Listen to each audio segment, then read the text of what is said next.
Greetings, travelers. Welcome back to Goldbound. Let's get the... Wait. There we go.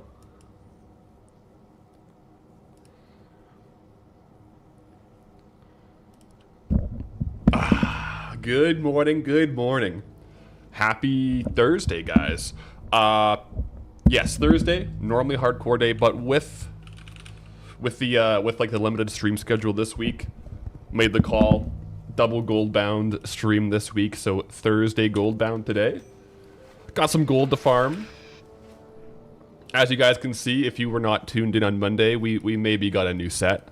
We also got a new mount, courtesy of the Arathi Highlands rares. So that's pretty good. Sway away, greetings, traveler. We got the chest, you missed it. We did. We pulled it Monday. Monday raid clears were eventful. We didn't get the binding, but we did get the chest, so. Yep. Got the water for hydration. We'll just get going here, though. My kind of plan today is do a fair amount of turtle cave, like turtle farms and saltstone cave. I think that's like a good balance between transmog and like steady goods. So let's get rolling. Greetings, travelers. Happy Thursday. Yo, Casual Fury, happy Thursday. Explosive Gaming over on the YouTube chat. Greetings, traveler.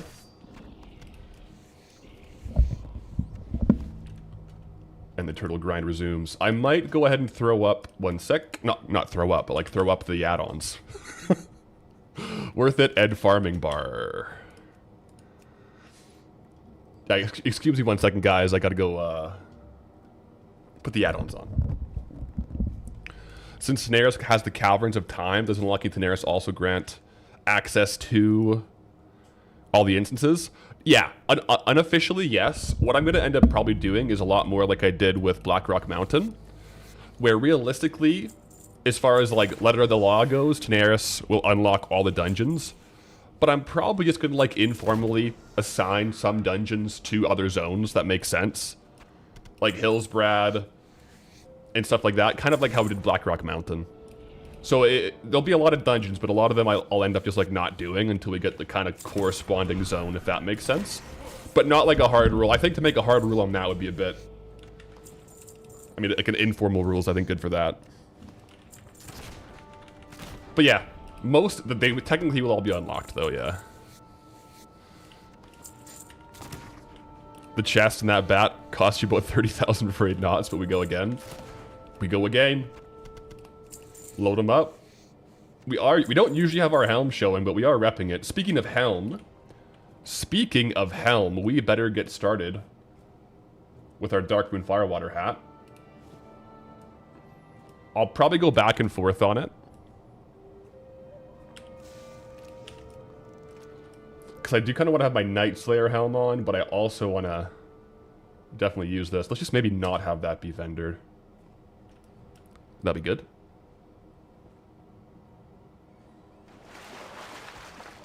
Doubly do? Yeah, doubly do. Sweet. Makes sense? Sweet. Daenerys has a lot of unlocks, guys. Daenerys has the warband, like, banked to everything at once quest. Like, so I can actually use, like, the 4-hour warband timer. So that's big. It's got, you guys are saying rogue legendary quests. All that stuff. So it's big. And tons of dungeons. Zul'Farrak. Like... Yeah, Daenerys is a good dungeon to get for sure. So you'd have the Black Morass, because you need to go to do Old Hillsbrad. I think technically Black Morass is more so swamp and blasted lands. So I think Black Morass would be one that we kind of like would probably do when we unlock Caverns of Time, because for the Black Morass, in my head, that's like swamp blasted lands. Right? Kind of going back in time into those areas. Probably. The thing is, like, with like 7 or 8 or however many dungeons there are in the Caverns of Time, getting like a good overview of all those is just like hard in a one zone episode. Which Daenerys will probably be a one zone episode. So it's better to spread out the dungeons as well to like other zones that don't have dungeons, like Hillsbrad and stuff like that. But we shall see as we go. You need to complete Old Hillsbrad to attune to it. I would imagine that requirement's probably dropped in retail.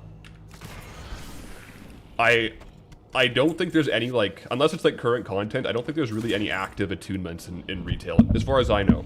Sometimes, like with Blackrock Mountain, Molten Core and stuff, the old attunement quests will like change something slightly.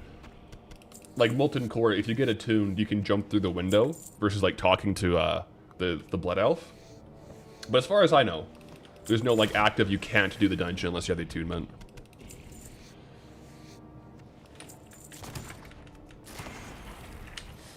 The Black Morass solo farm. Yeah.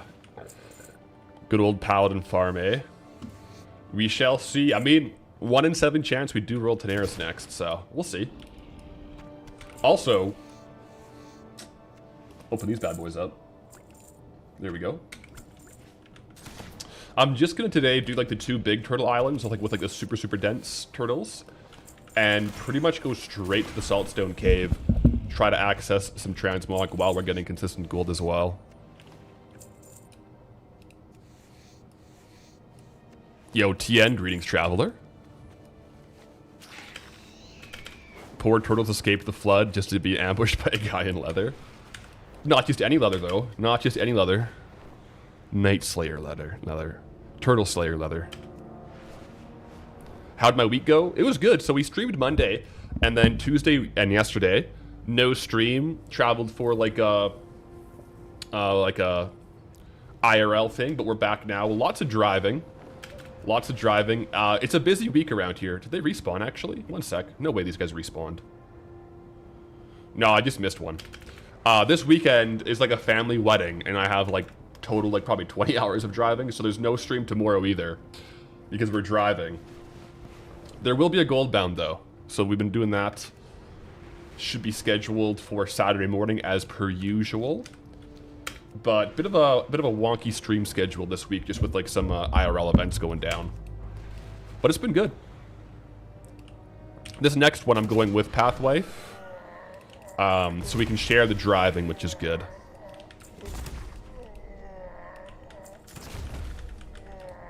But it'll be quite a drive. Where we're going, there's also like wildfires kind of close, so I'm hoping that there's no issues there with like road closures, but we'll see. Again in here, going for the Saltstone. Big time. And track treasure is on. Let me see here. Yep, find treasure is enabled, so hopefully during the day we can snag some treasure as well. Just have Poncho run tomorrow's stream. I should just leave the cats in here with like food and water in the litter box and just leave stream on, and it's just the cats.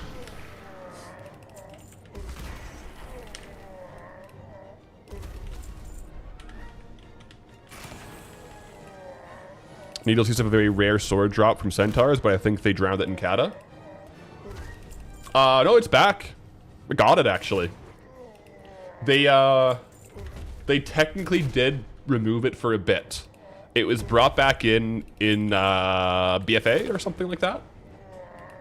So it's back in the game, and it is worth a lot. The heavy Marauder Scimitar.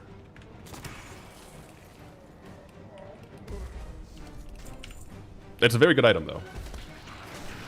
Pending potential sale. Yeah, so that was one, like, over here. Really good. Also, they got fireworks going. Yeah. Post a stream schedule in Discord for those that might have missed a little rundown. Yeah. Probably for tomorrow, I'll just let people know. Tomorrow's, like, the last day where it's kind of weird. Actually, no, I probably should for the, for Scotland as well. Yeah, I could do like a basically outline, because there'll be 2 in a bit, like after next week, 2 in a bit weeks where we're pretty much offline because of going to Scotland for Worlds.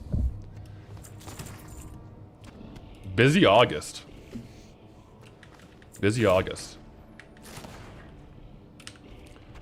24-hour litter stream. Oh my gosh, could you even imagine? Boo and Poncho would be going crazy.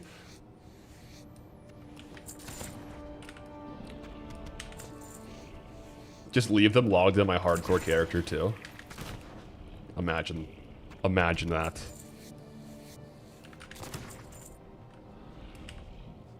When did we get the flying mount? Or where? I got it Monday. Monday was a big day for drops, actually. The flying mount is one of the Arathi Highlands BFA rares. So the Arathi Highlands, we can only really clear it realistically like once per month with the ownership changing. So we got our second kill on all the rares, and we did pull the Witherbark Direwing from Nimar the Slayer in like the Witherbark troll camps. It's actually a really cool one, and it's like our first non-Golden Griffin flying mount. So, as you can see, we're taking to the skies in style now. Not that the Golden Griffin isn't stylish, but, you know, this one's pretty nice.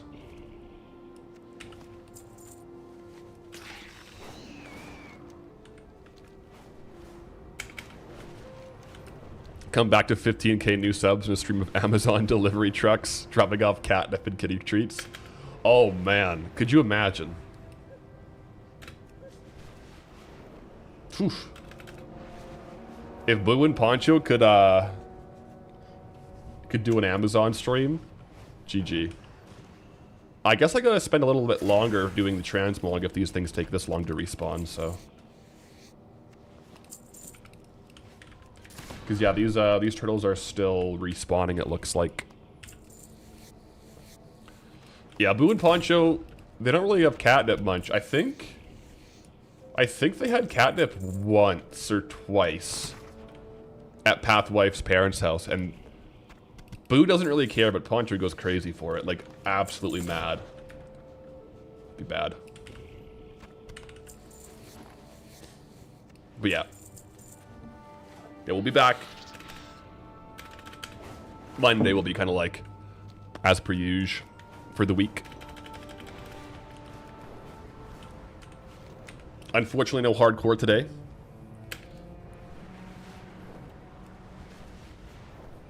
Not that we died, we just... With only 2 streams this week, I feel like a double Goldbound is the move.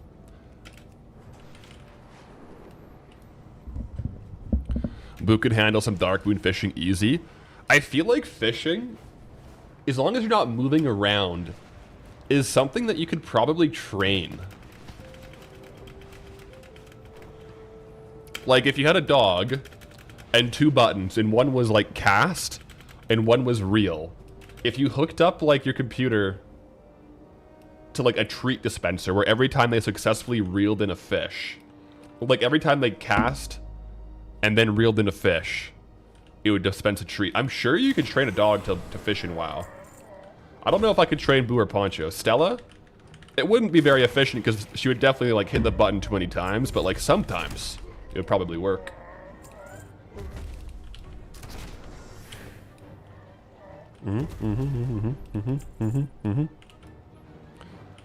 Just replace the splash sound with Pavlov's bell, exactly. I feel like the hardest part there is there'd be 2 different commands, the fish and the reel in. Because like you'd have to train to cast and then wait. And then once you've once like the fish gets caught to pull it in, so could be hard. I'm sure it could be done though.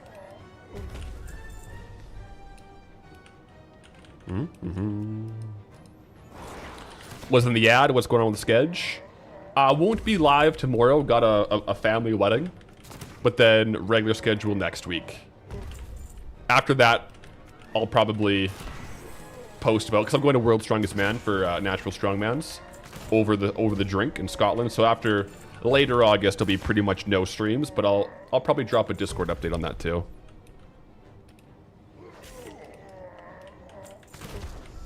Yeah, but this week we've had a bunch of IRL events. It's been kind of crazy. Am I a full-time streamer or content creator, or is it a side thing? I'm full-time, yeah, full-time. I would say I'm like a full-time YouTuber, but then like, it kind of makes sense to stream because like I'm just trying to record for Goldbound. And then we get to like hang out and stuff. So like my overall stream hours are probably less than most like full-time streamers, probably, for World of Warcraft. But then like the hours I'm not streaming, we're just working on Goldbound and editing and stuff.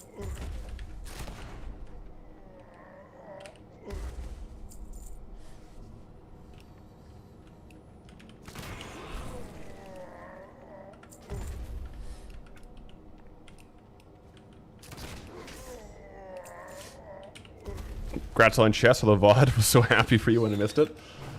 Thank you, thank you. I'm glad we got it.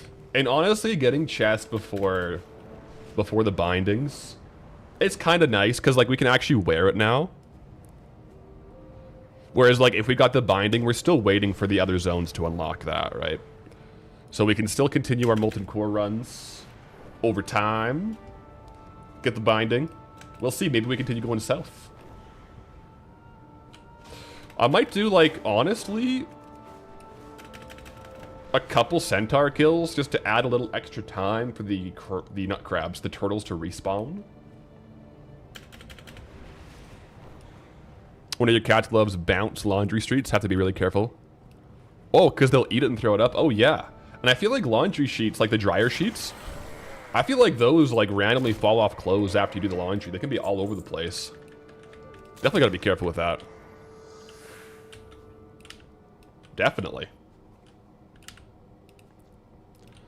But yeah, I think we add in a couple maulers just because going straight from the cave to the turtles, they're not fully respawned, so maybe like an extra 1 or 2 minutes should be good. We shall see. How much do I play when I'm not streaming? So I feel like there's different farms I do a lot more when I'm not streaming. Also, I feel like every day is probably an hour of just relisting, which I don't stream. I would say it's probably, on average, 60-40 on stream, off stream for time played on Goldbound. Sometimes it's more, like if, for example, if there's like a really good semi-AFK farm, like in Arathi when I was farming the robes of the Shadowcaster. That's a pretty AFK farm, and so I end up like playing while I'm editing. Because like I can just AFK and like every like 6 minutes kill all the trolls. So when there's a more AFK farm, my editing time also becomes like gold farming time, which is a pretty min-max. Double up on it. Yeah. When are we doing a mailbox check?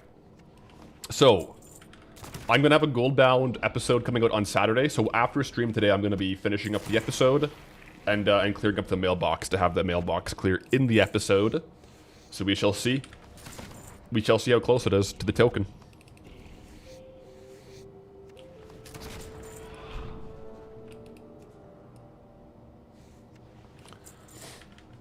Chug Life doesn't ever play with me anymore.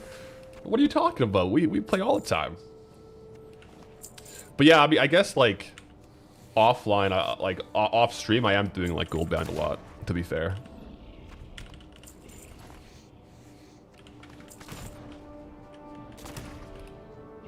I think it looks like with adding in the centaurs though, these guys respawn, which is really nice.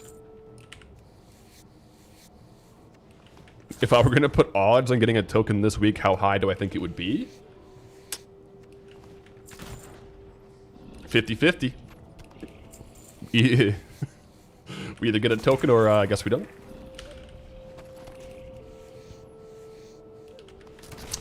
Yeah. We'll see. I have like a pretty good idea. Like I can't really say exactly because I can see what's selling. Particularly on Goldie, like I haven't done the mailbox for the trade goods, and I have like a relatively good like idea of where it's at, but because trade goods take up more than like you can see on the mailbox, I don't know exactly how much I have. Transmog, like I usually don't sell more than 100 transmog items, so I have like a pretty good idea of that, but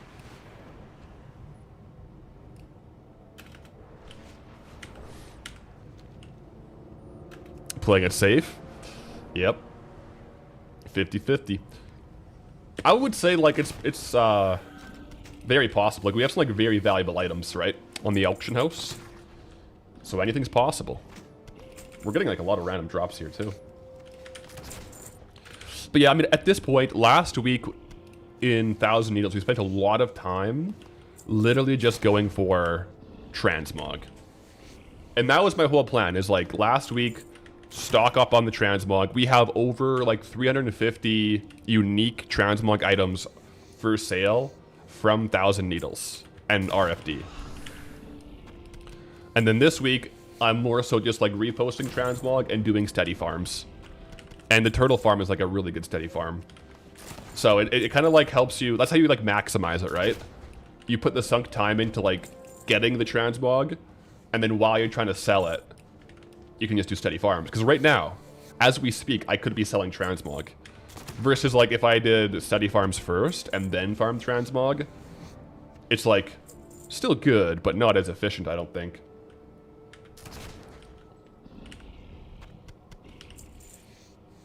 Ask because you go off, if you go off just off the stream time, make this seem much less intimidating to farm a token. Yeah, we definitely, it might even be 50-50, I don't know. For like live versus offline. Because I feel like I also do like a lot of like random things that I don't really consider playing, like the auction house repost and stuff.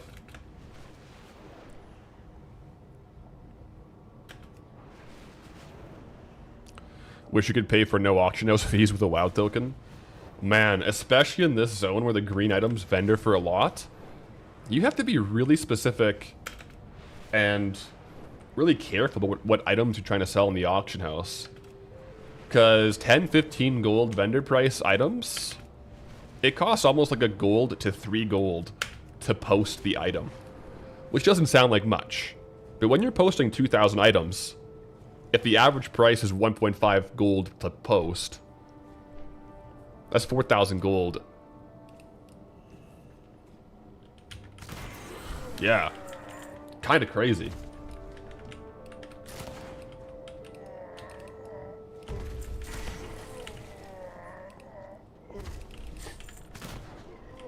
Chug life level in the mage.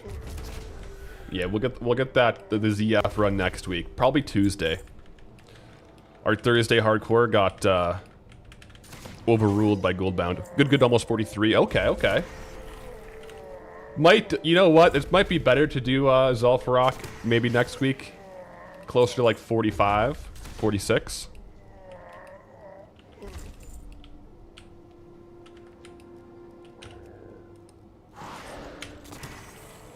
You thought you got the deposit back if it doesn't sell? No. There's two ways they charge you on the auction house, like if you're selling. The deposit is like when you list the item, it costs you like a certain amount. If the vendor price is low, it'll be like 2 silver. If the vendor price is high, it'll be a couple gold potentially. And that's a sunk cost. Whether it sells or not, the auction house gets that. But then if you do sell it, then the auction house also takes like a 5%, fee off the top. So the secondary fee only happens if it sells, but the deposit always happens.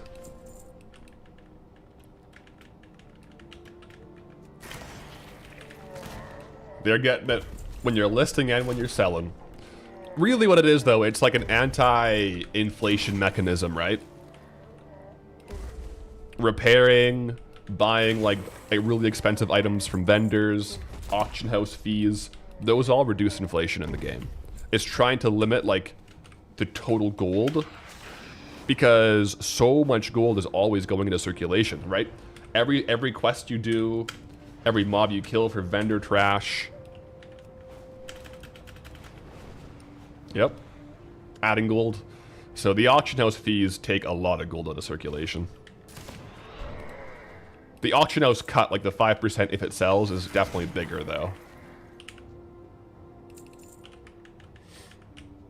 What's that mount? Is what we ended up getting one of the Arathi Highlands rare mounts. So we have a officially new flying mount, which is really nice. Witherbark Direwing.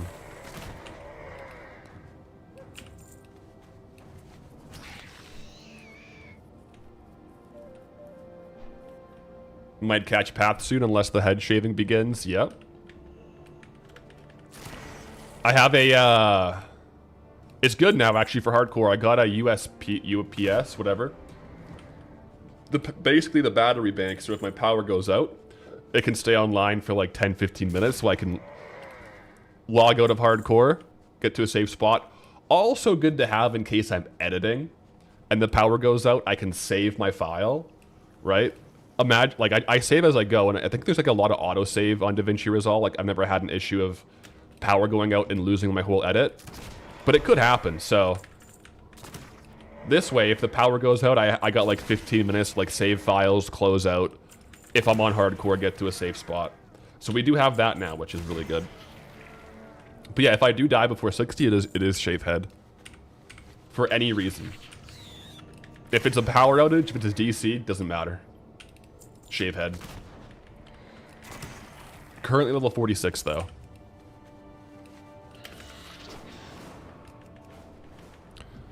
Greetings Path. Yo, greetings Traveler. How's the farming going? So far, so good. Enjoying a little bit of turtle farming in Saltstone Cave. One thing that has eluded us so far. Maybe we'll get it today. Maybe we'll get it today. The Saltstone leg chains. I'm pretty sure I've gotten every single piece of the Saltstone set while I'm here, except for the leg chains and the Vam bracers.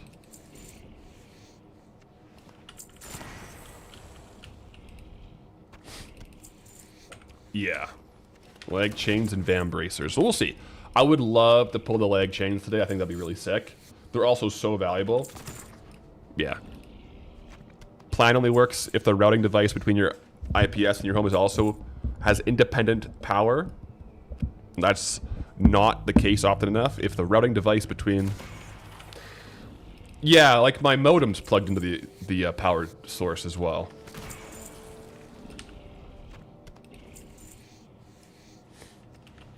Yeah, so the basically it's just like computer, monitors, modem. And it should be good for like 10-15 minutes, I think.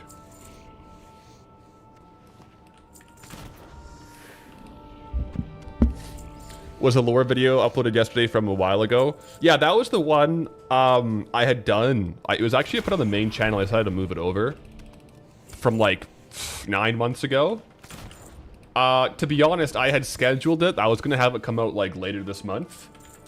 I'm working on a couple other lore videos, and I totally forgot that it was scheduled, and it just got released by accident, so we just let it ride. But like, yeah, I didn't mean to release it. I released 2 videos at the exact same time. Like 8 AM, 2 videos. That's really not good practice, I don't think. But I'm not going to unrelease it again, so. But yeah, I think for like, because like lore videos, I do like researching the lore and like writing about it and then doing that. So I think second channel is a good place for that. But that was an older video, yeah. That was back on the old mic, actually. Back on the old mic, so it sounds a bit different.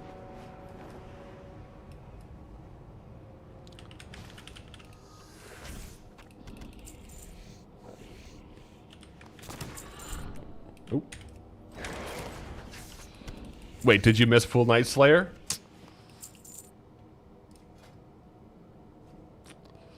Yep. Monday. Monday was pretty hype. I'm not gonna lie, guys.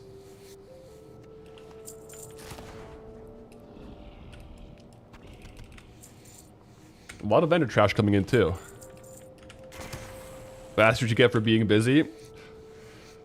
Yeah, I mean, what the crazy thing is, which is kind of cool, the drop did happen on number 42. Like, run 42. So that's a good run to pull the Night Slayer chest on. A second one. So it seems you need a gold farm to safely play hardcore. I mean, self-found. You don't really need gold. But if you're playing not self-found on hardcore, it can help to have a little extra cash to buy potions and stuff.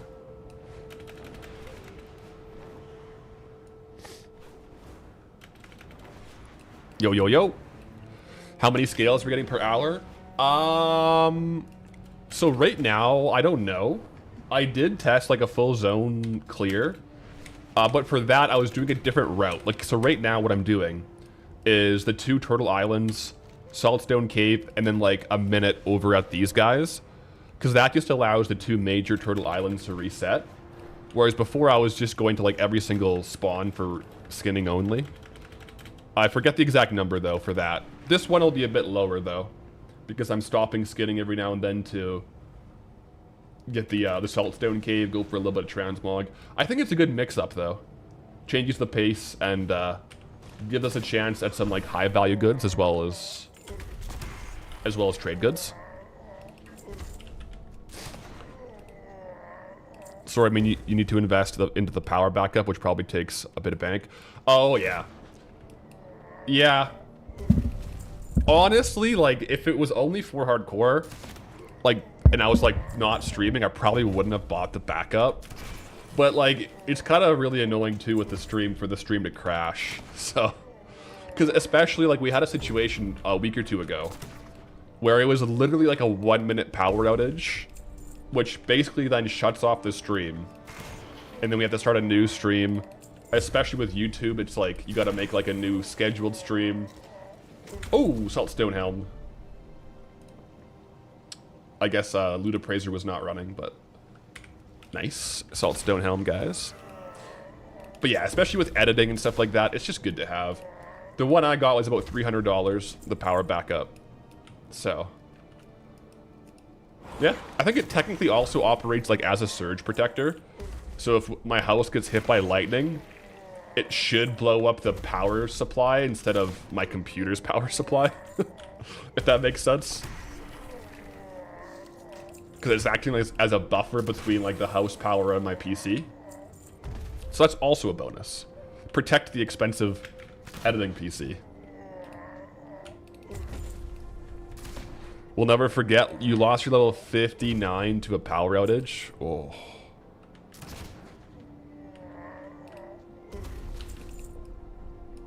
That is rough. That is really rough. 59 no less. Oh man, I'm sorry. Did you read that correctly? That the Saltstone is 2k? Yeah, current min buyout is 2k. The Helm seems to be one of the more common ones. The big ones, like the best ones to pull, are for sure the leg plates and the Vam bracers. Chest is also good. But I feel like the Helm and the boots are the more common of the Saltstone set. So they kind of get a bit more supply out there.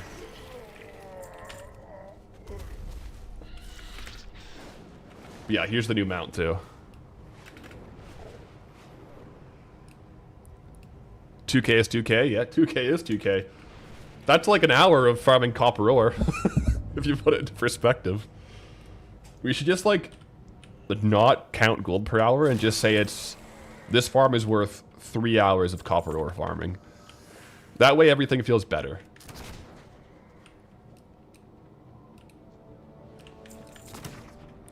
Business expense, tax deduction too, for sure. Yeah, the battery backup. 100p.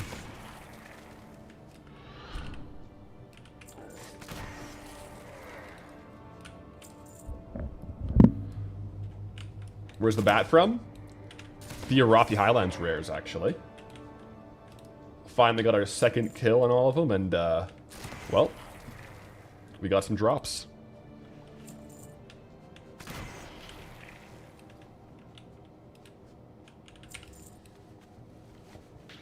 Still feels out of character for WoW to have real power outages while raiding in dungeons. Can't account the amount of times I got a Zisk right after a fake sounds like thunder nearby. By party members? Oh. Like, people are, like, faking, like, to not get reported for, like, for leaving by saying there's thunder or something, and then, like, pretending they got disconnected? Is that what you're saying? Whoa, whoa, whoa. Dark Mist bans. I mean, we're seeing some good value on those, but the average sale price is low. However, Good value, historically, and a good sale rate means it's probably actually worth a fair amount. I guess I can't really see the bracers. Yeah. I mean, I feel like last week there was a big DC disconnect, like, across all classic servers, too. That's the hard side of hardcore.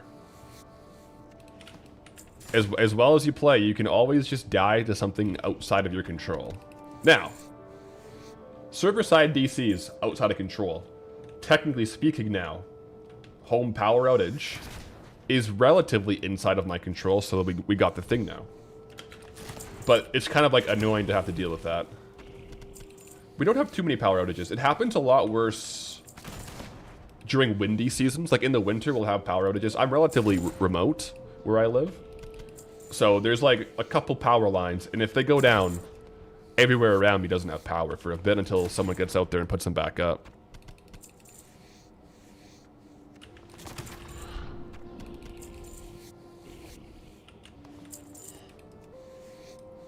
Definitely, yeah, you even had guild kicks because of that. People pretending to get DC'd. Oh no.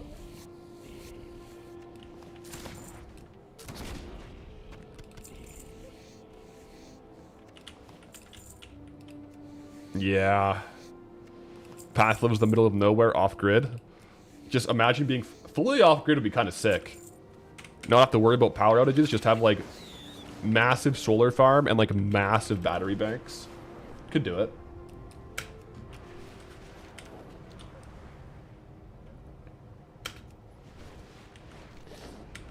Power grid in your area is held together with paper clips and chewing gum. A strong rain can knock it out.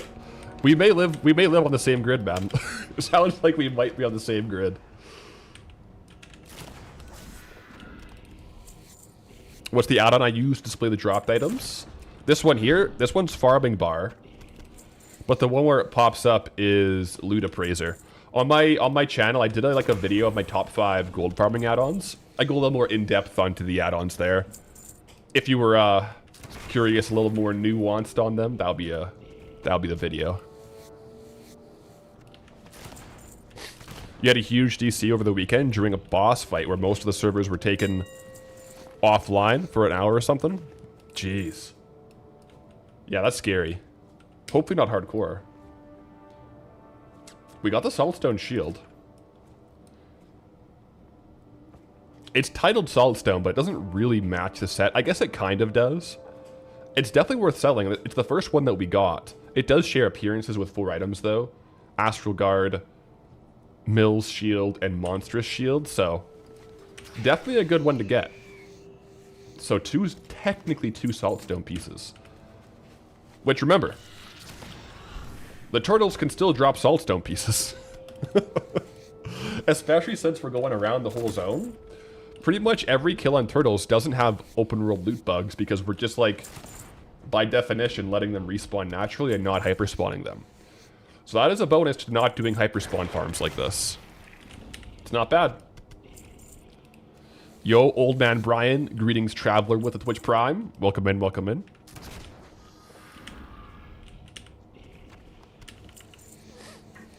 The first rule of Transmog is that your weapon and shield is allowed to mismatch your armor.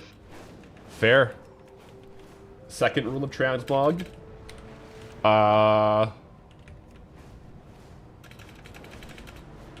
Helms are optional, I would say. Helms are optional. Helms and capes are optional. Second rule of Transmog. Because some sets are definitely improved by a helm. I don't always run with my helm. Today I am, because like we're rocking the full Night Slayer set. But you don't have to have your helm on, I don't think.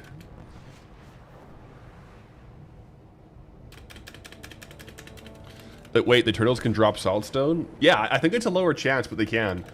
That's why I'm going back and forth between the cave and those guys, because like, you can probably get like more kills per hour if you just like only do the cave and like a couple other things.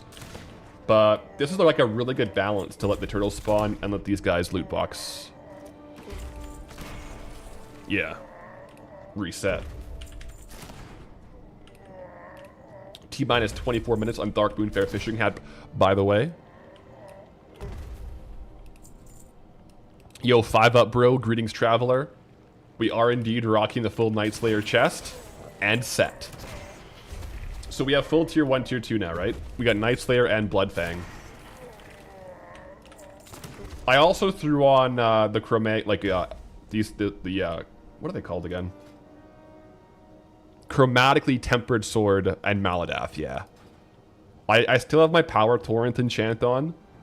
The power torrent enchant is not as aggressively like in your face on these two weapons. I think it looks pretty good. I also have them sheathed on the hips because I feel like, especially with Maladath, it doesn't really look good to sheath it on the back. It's a bit too busy.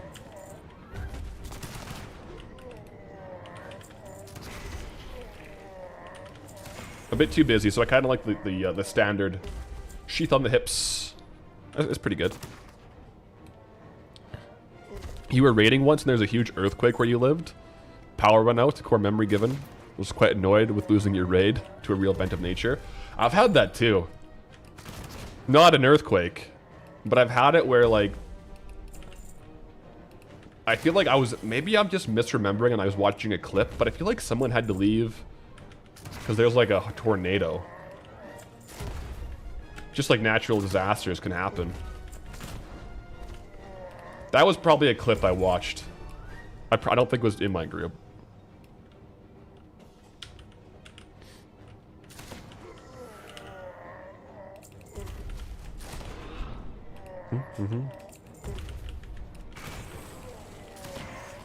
Hips is also the classic position. Yeah. For the weapon sheathing. Historically, there's only a couple weapons that you can actually put on your back. But now Transmog, you can put any weapon on your back. Some of them just don't look very good on your back. So, like these... I like matching weapons on your back. Right? I feel like that looks good. I feel like if they're mismatched, it's either put one on your back, one on your hip, or both on your hip. If you're not wielding the same weapon. That's my thoughts on it, at least. Thought we had more than 12,000 in the zone already. What did you miss? Well, all this is the raw gold, right? So I haven't done a mailbox clear yet. So we have made a lot more gold, but I haven't looted anything from the mailbox, whether it's trade goods or transmog. So there is going to be a Goldbound episode this coming Saturday, so I'll, the last thing I do for the edit is clear the mailbox and get that at the end, just so we can see how much gold we've made.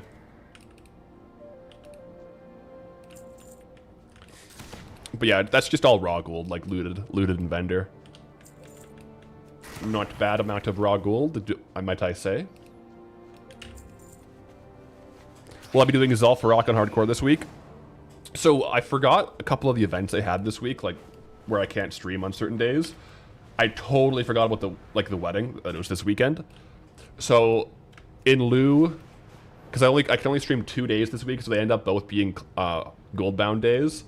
So I think I'm gonna have to run Zul'Farrak next week, unfortunately.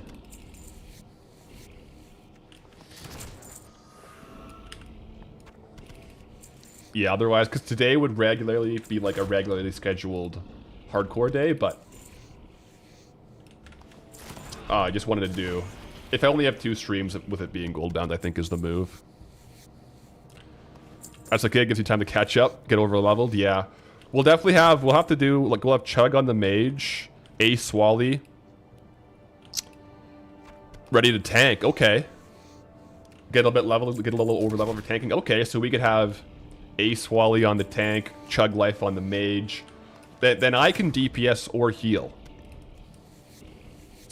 If you're tanking, it really leaves me open to DPS, which is kind of like my current spec. And then we'll just have to find 2 other people, which will be probably pretty easy if we have a tank. If need be, I can also respec and heal. I'm thinking that'll be Tuesday. Unless there's like a crazy long server outage. But I'm thinking now we tentatively schedule Zul'Farrak for Tuesday.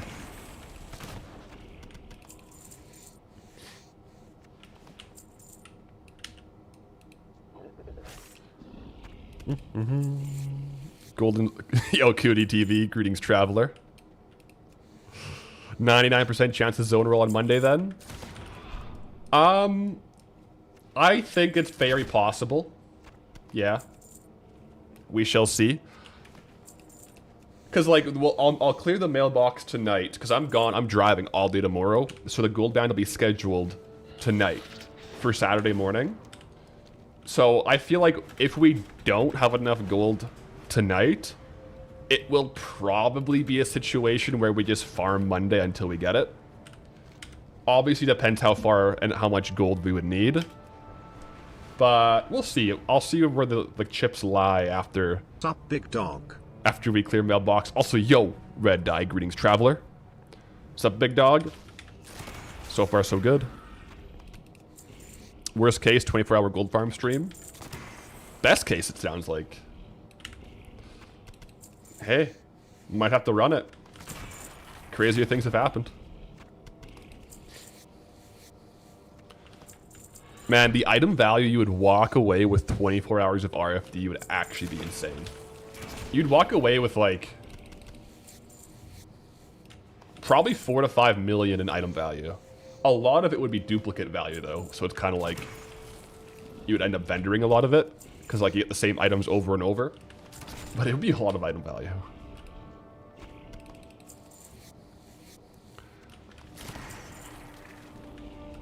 These turtles here, though, guys, are really good. Really, really, really good gold. Imposing cape. Really good sale rate. That actually looks so clean. Oh my gosh. That looks so clean. Wow, that looks really good with the set. I'm going to equip it and learn the appearance. I already have 2 of these on the auction house. I have 7 in total, so I think we can equip it for the appearance, guys. Should I run it? Let me turn on cape for a little bit and see if we like that. So cape. Wait. Show equipped gear.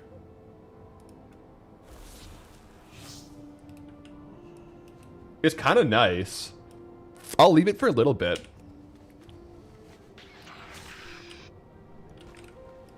I'll leave it for a little bit. The thing I don't like about capes in retail is they kind of flap weird. I like classic capes. You know what I'm saying? It's not bad, though. Not bad.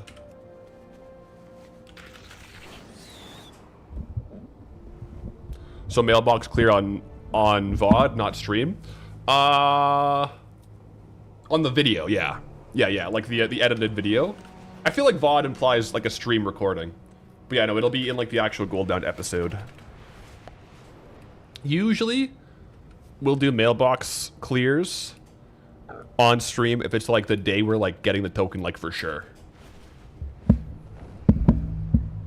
Generally speaking. I might end up disabling the cape. I'll let it ride for a little bit, but I might end up dropping it, to be honest. I can't even see the chest piece from behind now.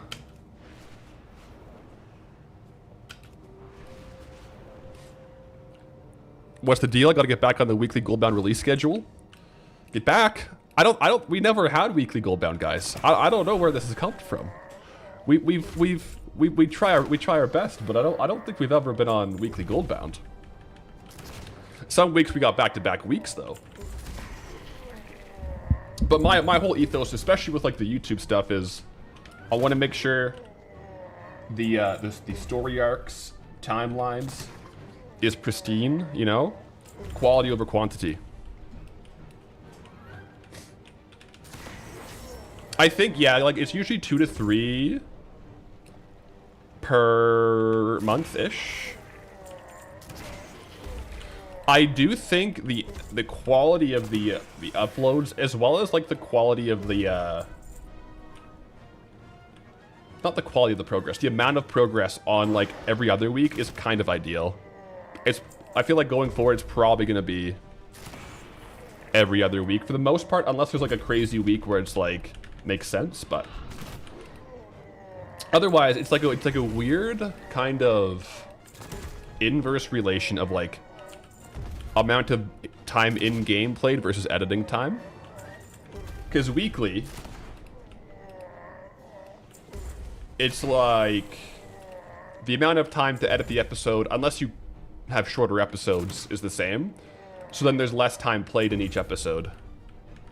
Like exponentially, because instead of having 2 weeks with like fewer editing hours per day, it's 1 week with more editing hours per day. So it's fewer days played and less played per day. So I just can't make as much progress. But yeah. So no hardcore? Not today. I made the executive decision. With 2 streams this week, we'll roll a double Goldbound and get back on our regular antics next week. Should be good. Should be good. But yeah, guys. What do you think? We looking good? Night Slayer. Back. Rocking and rolling. Yup. Timmy Tech on the 60 stream streak. Tomlin on the 10 stream streak. Let's go. Looking good. Looking good. Thank you. Thank you. Yeah, I might drop the cape. The only thing I don't like about the cape is the retail cape animation.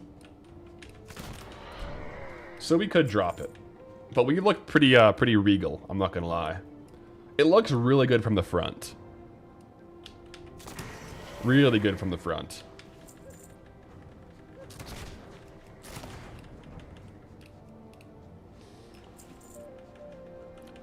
Never thought you'd see it full Night Slayer. Hey. You gotta see it to believe it sometimes, but here we are. Yeah, we actually look really good. And then, imagine this is one of those, like, anti...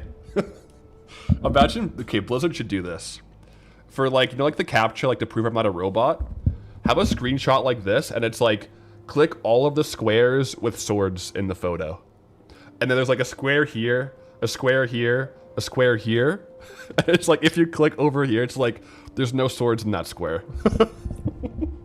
Oh man, that'll be perfect. Click all the squares that have swords contained in them.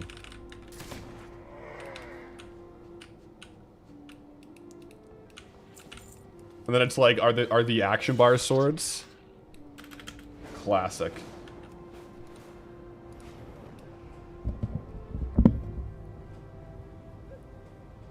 Never played retail. Is 10 million damage per hit to be expected for your level?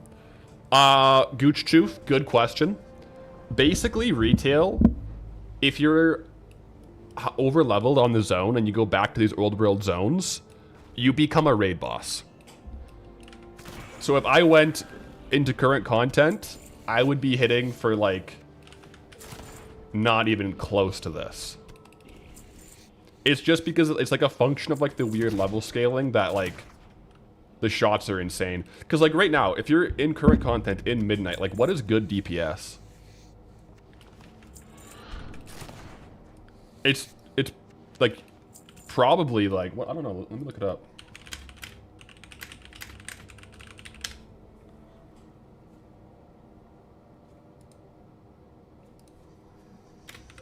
Numbers. Yeah, like 130,000 to 180,000 DPS is quite good. So like 100k DPS is like really good like end game, whereas here we're technically pulling like millions of DPS. So it's because we're in these old zones that were scaled that we hit this hard. We wouldn't be hitting millions. It'd be like a big crit would be like 300k. So it's like a weird coefficient of level scaling.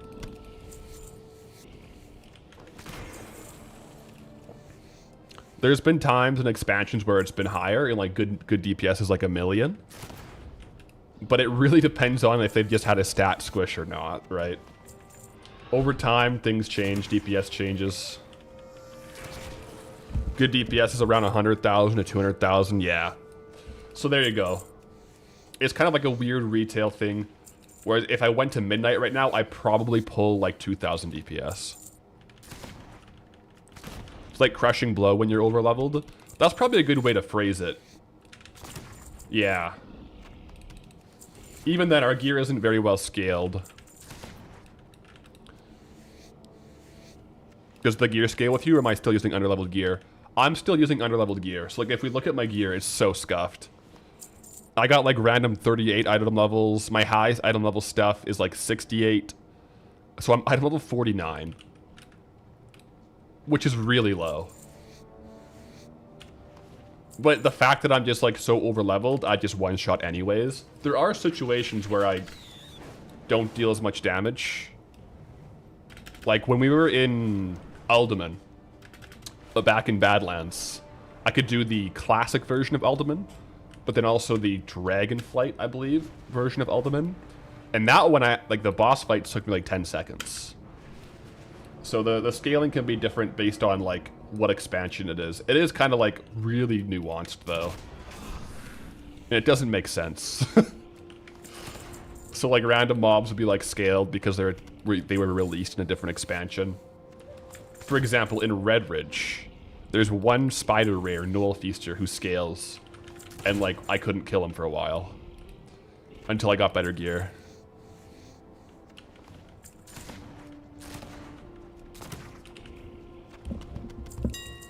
Wind Chaser Coronet. Okay, we don't have any of these yet. A little crown. Nice. I like it. I like it.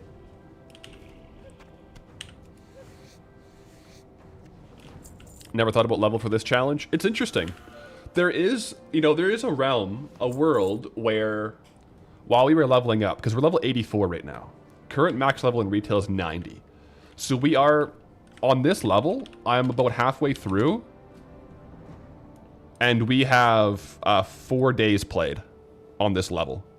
The only thing that gives me XP now, there's a couple things. The main thing is herbs and ore. If I collect an herb, it gives me like 90 XP, and I need 480,000. So eventually I will hit level 90. There's other things like weekly events, pet battle quests, dungeon chests that can give me XP as well. Battlegrounds. But yeah. It's, we're leveling slow. There is a world where I could have turned off XP. So for example, if you guys follow Nabble, Collect, his series, his character turned off XP at level 30, where he, like, cannot gain any more XP, because that's like a good level where you're, like, basically kind of on level, right, for like retail stuff. Item level is good, and with, like, Chromie time it scales well still, and so you are more so like playing the game and, like, fighting, which is a cool angle for sure. So there's a world where you do that. There's a world where you go to 60 to get speed sets, because, like, or 61 or whatever. So there's different breakpoints where if you turn off your XP at these levels, you can kind of, like, min-max a little bit more. I just let it ride. I have XP normal. I have 48 days played. I'm level 84. So leveling is very slow. But it's kind of a cool byproduct of it, I guess.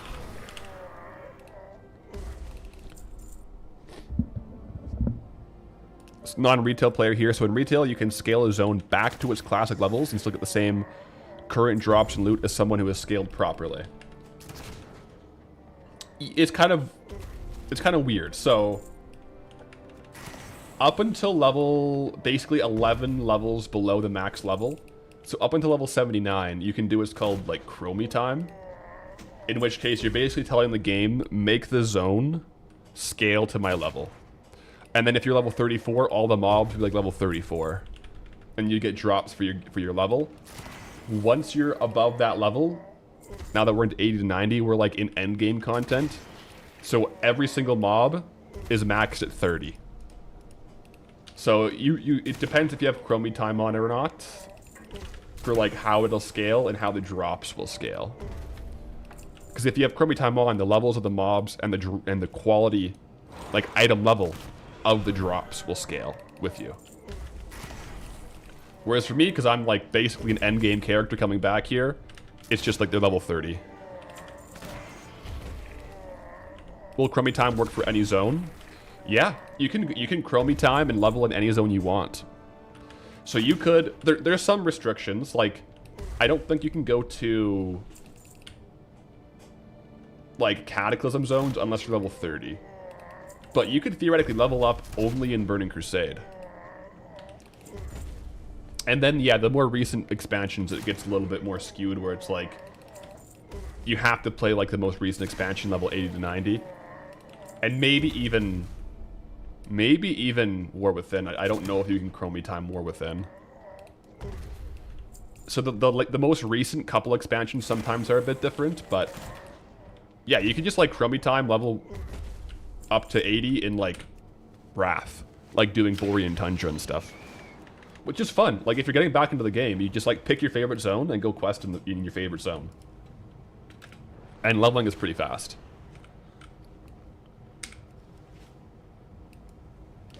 Yeah, I mean, like if you haven't played in a while and you want to get back into it, and you're like, man, I absolutely loved Terracar Forest, for example. You can just go to Terracar Forest right off the bat, do the entire storyline, and you'll probably be like level 60. Said no one ever. Yeah. Is anyone here's favorite zone Terracar Forest? It's not a, I don't think it's a bad zone, but I don't know if it's anyone's favorite zone. I mean, it's got to be someone's favorite zone, but...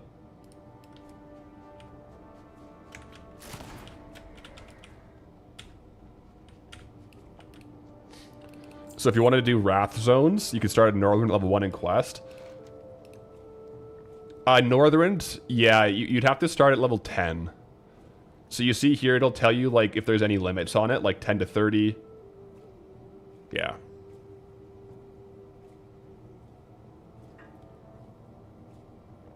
So some, like, you have to be a certain level. Like, sometimes it's, like, 10 or 30. I think Mop...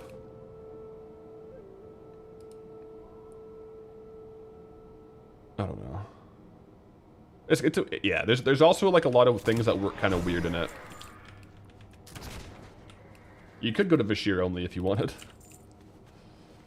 It's entirely up to you.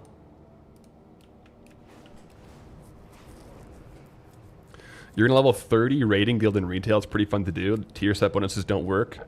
Mostly gearing based on number of gem slots. Wait, that's hilarious. That's awesome. A different meta there. Gearing based on gem slots. I like it.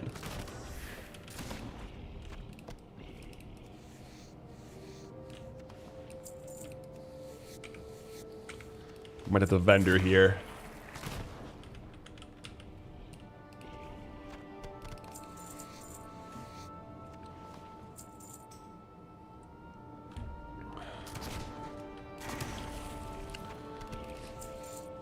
So you roll a dwarf, level yourself to 10 and done Moreau, and ship off to Northrend. Yeah. Yep. And then some like allied races like Dark Iron Dwarf might just start at level 10.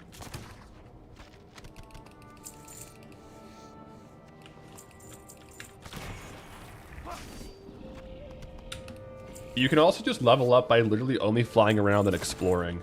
Like, so the Earthen race gets more XP. They might have patched this though, right? More XP from like discovering new zones. So there's like a speed leveling route. You just literally fly around exploring zones and you get up to like level 80 or 90. It was changed? Okay. I remember it was going to be changed. I don't know if it's in effect yet. 12.1 is changing it, so in a week? Oh. So you might have time if you want to do it. But yeah, it's crazy. It's like one of the fastest way to level. One of the fastest ways.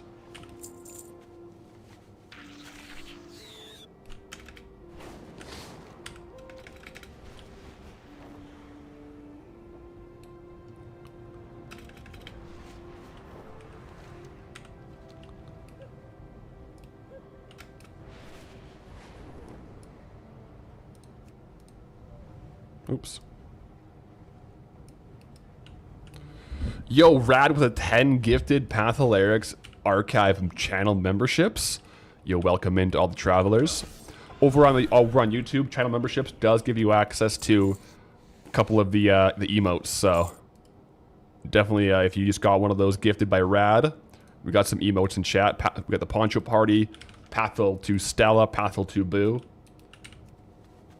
Welcome in, welcome in. Deathjaw saying thanks, homie. Love to see it. Twilight robes of some new chest drop. 4 armor.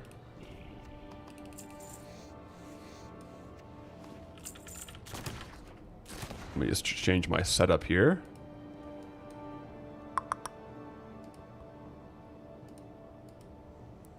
There we go.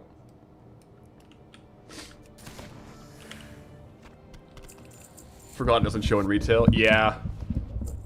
Chug just linked me a drop he got in Classic, but on retail, it shows me the retail version. I assume it's good. I assume it's a good drop, but... oh yeah, Darkmoon Fair hat. Yep, let's get it.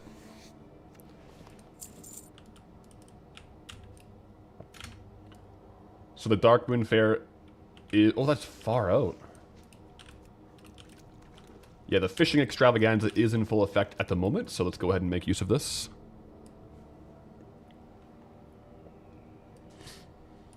Freckled Goblin, you fished up a Darkmoon hat today. Congratulations. I've heard some travelers going for it and it taken a crazy amount of time. Some people get lucky and get it kind of early, but yeah, it's could be a hard one to get. Super duper handy to get though. So we've already gotten 2 full casts off on it. Let me grab these the chests.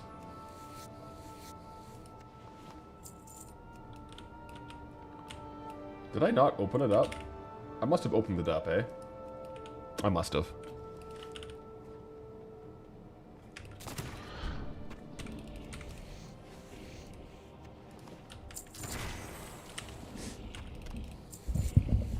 Guildmates did that with several earthen. They used it for the skinning gold farm in the early midnight and made millions. I think a lot of people were power leveling up alt armies with that tech. Because you would just have to download the route and follow it around, see what's going on. Pretty awesome.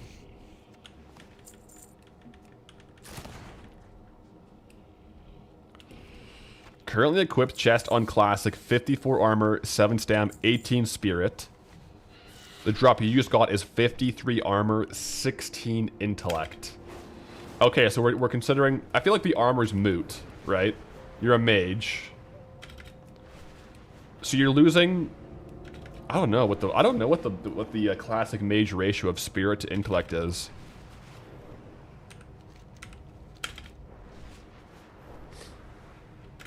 Because you're losing a total of, what, 25 stats for 16 stats. So is intellect, like, more than 30-40% better than stamina spirit? Especially on hardcore where stamina helps a lot.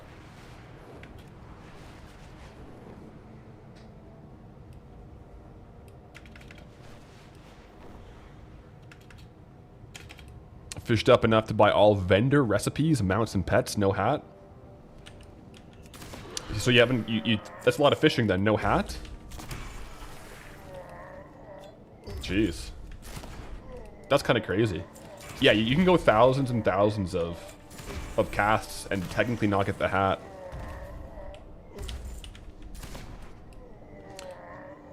Chug, I think maybe more importantly on the items, which one looks cooler? The one with intellect or the one with stamina? You could go purely based off vibes too. If the stats are a bit of a toss-up.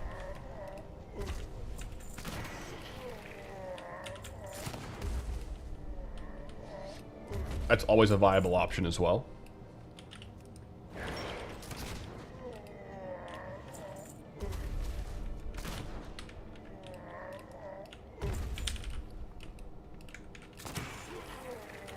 Come on, Saltstone. Saltstone leg chains, please. Griffin mail gloves. What is this? Oops. I still want to see it. I just want to go a little bit smaller on the camera here. Griffin mail gauntlets. Okay. Average sale price is low, but a high sale rate Region market value average is like 6,000 gold. So like actually pretty good. Interesting. Go farm T-Boos. Man, where's like if you were gonna specific farm T-Boos, is the best way to farm it Molten Core? Trash runs? Like, is that like if you were gonna just like go for T-Boos, that's probably your best bet, hey? Still hard, really low drop.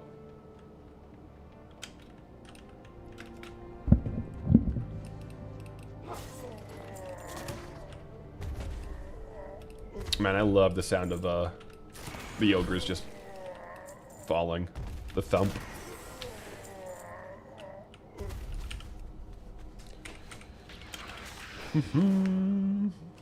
Doesn't it also drop from that one rare in Stranglethorn? Oh. Thought it was from a cave in the world. I know it for sure can drop. It can for sure drop in Molten Core Trash. I just don't. I guess I never really looked into like all the drop locations for T-Boos.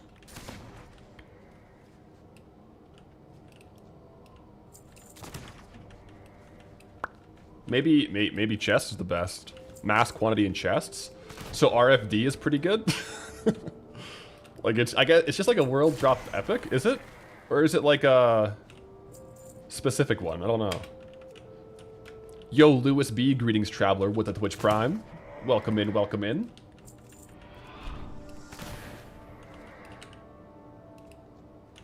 Saw T-Boos on TBC anniversary, 15k. Sounds about right.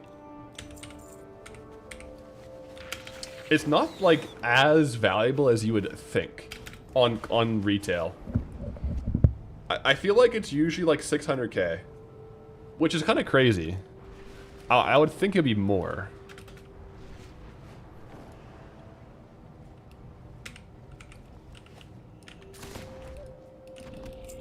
That would be a cool one to get yourself, though. Like, if I got it, I might say, you know what? We're taking this one for the appearance. Oh, Mithril Shield Spike.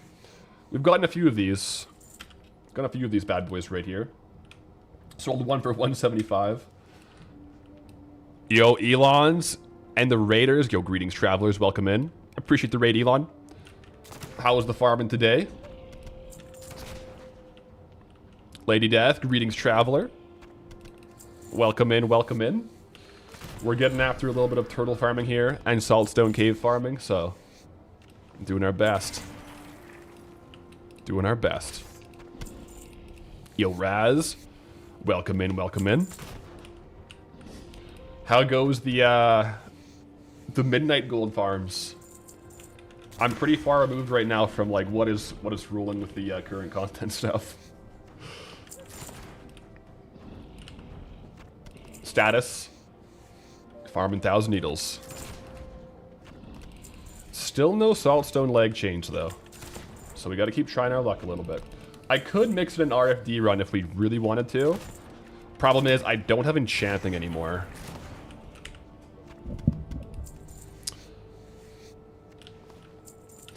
Yo, Lady Death, greetings traveler with the Twitch Prime on the 7 months as well. Had to run and raid, but it's going slow. Because, like, right now, like, what is the best gold per hour in Midnight? The last I really farmed, I was doing dual gathering, and it was like 30 to 45,000 gold. But that was, like, only, like, maybe 2 months. Maybe 2 months into the... 9 months already? Yo, Aptis, greetings, traveler. With the 9 months on the tier 1.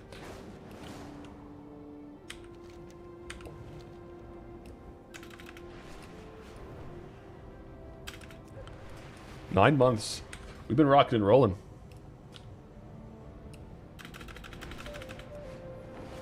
Got your tea, tune into the stream. Can't get better.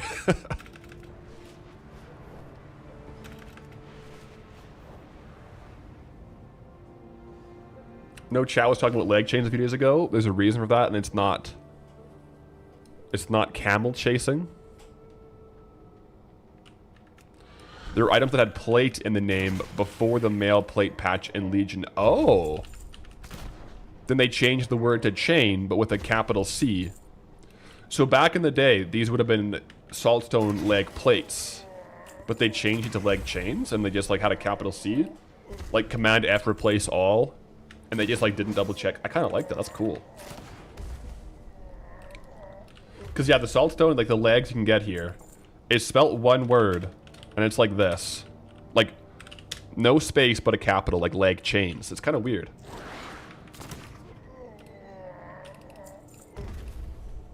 That's kind of cool though. You're saying it was mostly an accident.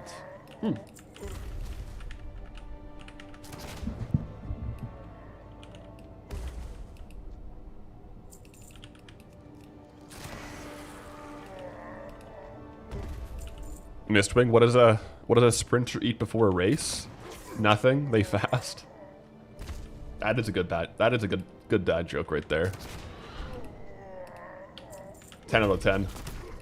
Would recommend.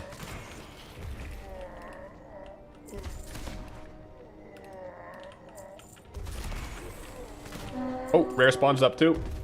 We'll tag Strix, the Barbed, real quick, guys. Yo, Sapsy, greetings, traveler with the Prime. Procking a hype train too, actually. Goldbound Saturday? Yep. Yep. We've had a bit of a weird stream schedule this week, but it will be a Goldbound Saturday. It'll actually be done tonight, and it'll be scheduled for Saturday morning. Got a family wedding this weekend. But yep. Goldbound Saturday hype.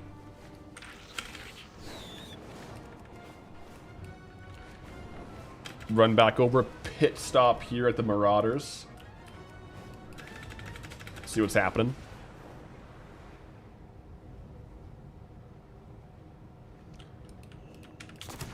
So our first drop of the scimitar here happened at like kill what, 160? We are now on to kill...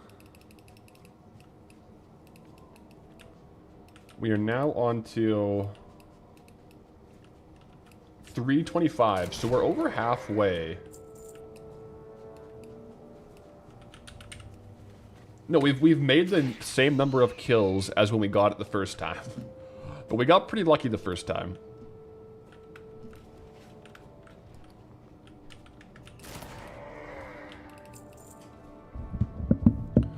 Kind of silly. Alting and World Quest being as high as it is gold-wise. Like alting, like with like alt army, do World Quests, to do like your patron orders. Yeah, that's what I heard actually. I think patron orders is like a really big way people are making gold right now. Just like logging into like a bunch of alts. Kind of cool.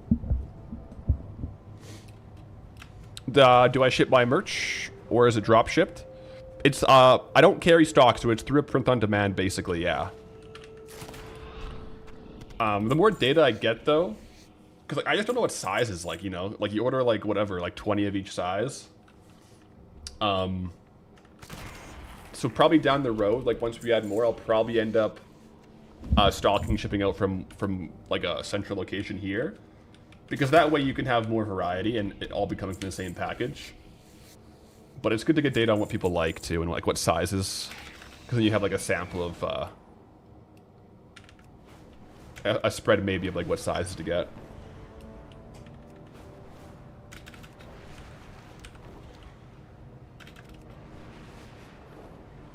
The best gold farm in Midnight is to have 20 alts and do the world quests that give gold. You get an absurd amount. Really? Wait, how much gold do the world quests give? Can I see? Wait.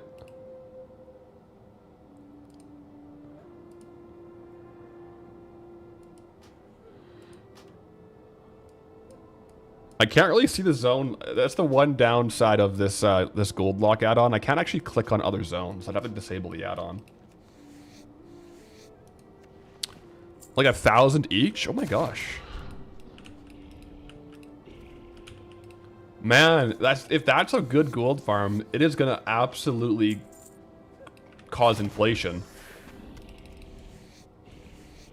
Why would, like, that seems like, what are we doing here? This is like the crafting order stuff, not a crafting order. The follower board all over again. That's just printing gold into the economy. That's kind of not a good thing, I don't think. Wow, okay. So assume...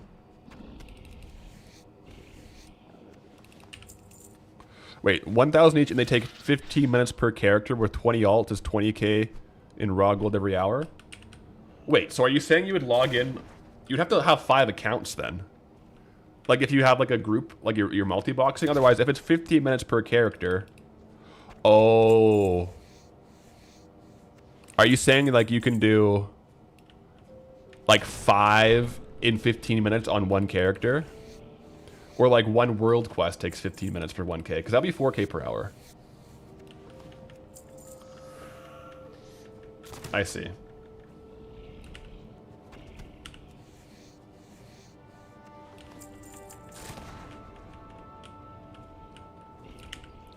So there's probably like 5 or 6 world quests that give you gold. I see. Okay. And you can do those each character. Hey. Well, there's gonna be inflation, guys. Something tells me we might see some gold inflation from this. That's actually concerning.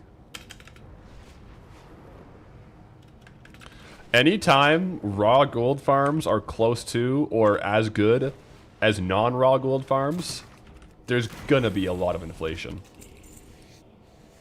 Also bots.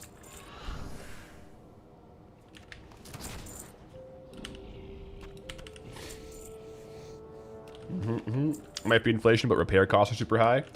Yeah, like that's what helps keep it down, right? Like repair costs, auction house fees.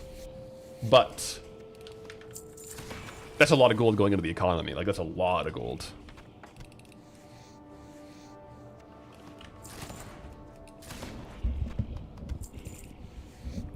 Because it's kind of seemed like repair costs have been high for a while. And for the most part, maybe this is subjective, but it's kind of seemed like it was just fending off inflation. So I feel like maybe repairs are even higher now, maybe. But it kind of seems like if there's that much people doing raw gold farms, it's probably gonna really increase the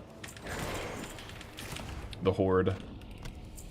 And not the horde as in like the horde, but like the gold horde. I would love a stat of like total gold in circulation. Like, how much gold is there in the game? Because there's probably a stat... I don't know if Blizzard can see this. But, like, total gold in the game... Like, even off, like, accounts that are, like, don't have active WoW time... versus, like, total gold on accounts that have active WoW time.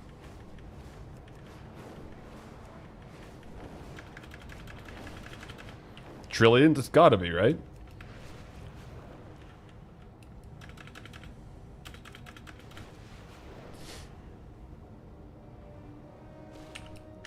That's mad.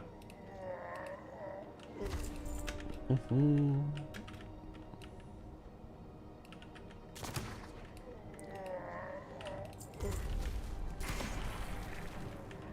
was like that for years. 500 plus gold quests are a thing since at least Dragonflight. Well, because I thought the whole reason they kind of took away the... in like the garrison, like with the with your order hall board or whatever, where you can get a lot of gold. I thought they took that out because it was kind of causing some inflation problems. So it seems like repeatable, like very fast 1,000 gold quests. Because like a one-off quest with like a lot of gold isn't so bad. It's the repeatability of it.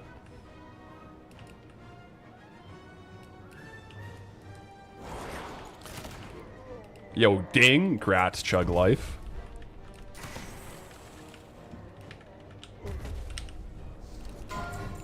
Man, Steadfast, there's no Saltstone, come on.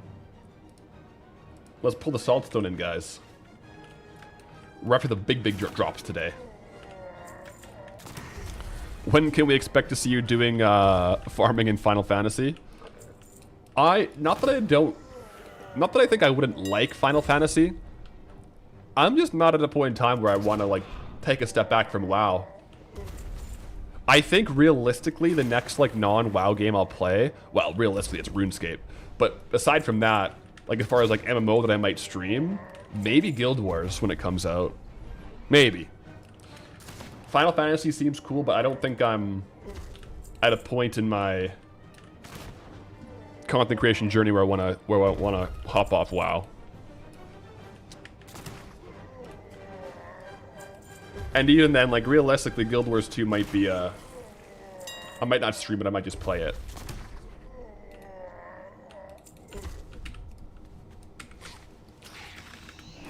Do I have an add-on setup guide? Yes. Let me see if I can get this to work.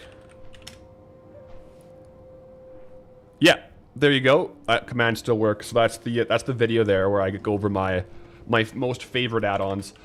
There's a couple new ones since I made that video, but it covers like the majority of them.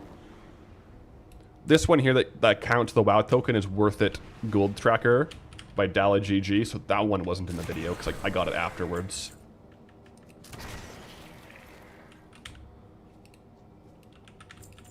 I think the Garrison problem was that it had zero time investment at all, literally less than a minute to send them out. That's a good point.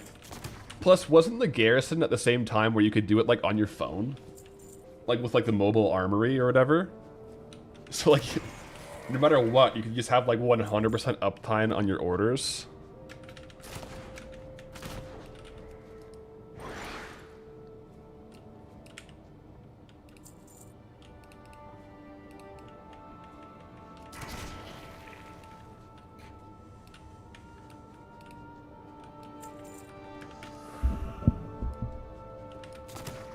Back to the totals.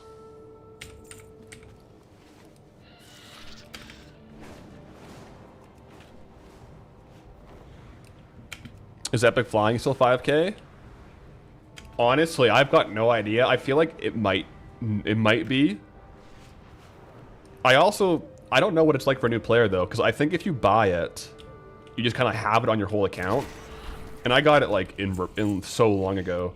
So either it could be discontinued, or just like everyone who has flying might get it now. I don't know how that works.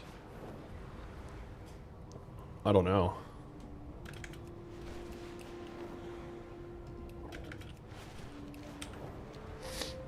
Are there any like really big vendor purchases that like are gold sinks now? I don't know. Bring back, you know what they'll do? Oh, no, they won't do this. The 5 mil Brutosaur. That's a gold sink right there. That gold sink is like, we got to get gold out of circulation. 5 million at a time.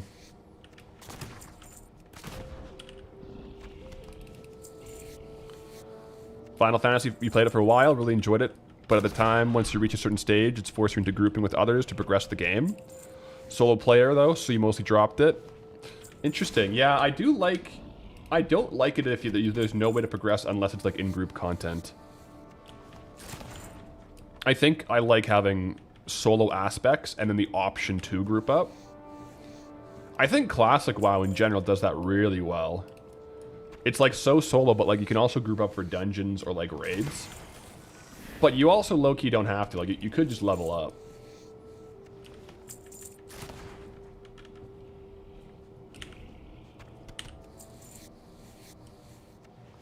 Yeah, crafting can be pricey, that's true.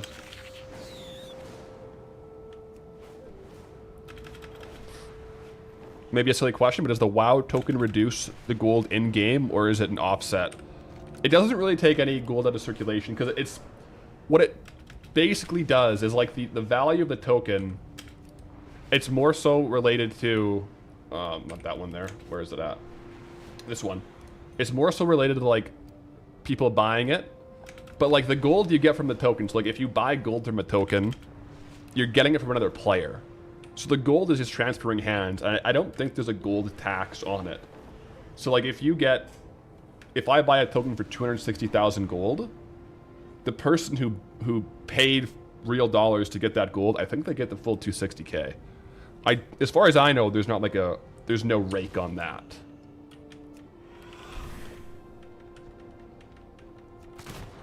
So the token price is more so supply and demand of like how many people want to spend real dollars to get in-game gold versus trade in-game gold to get BattleNet currency.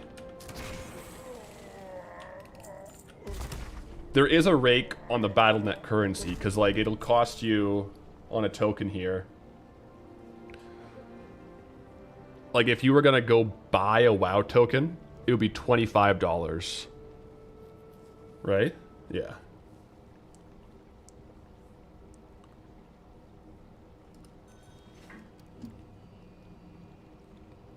Like, where do you actually buy a token at? Yeah, it's $25 to buy it. But in-game, if I redeem it from the gold, I only get 22. So there's a rake on the actual money, like the currency, but not in-game currency, I don't think. Does the auction house take a cut from the token? Maybe the AH does take... Does it?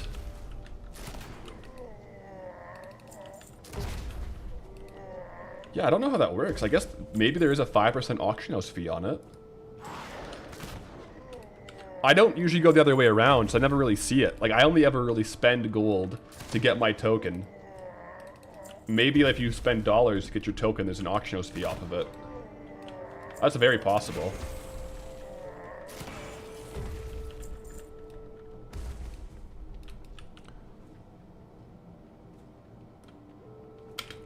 What does it look like when you post a token? Well, so there's no really posting a token because, like, here, wait, what's the best way to explain it? Like, all the tokens in my bags I got from spending gold to get it. So let me go over here. These guys are all anti-hyperspawn mechanics now. I gotta let the loot tables chill out anyways. So, like, where I get my tokens... Oh.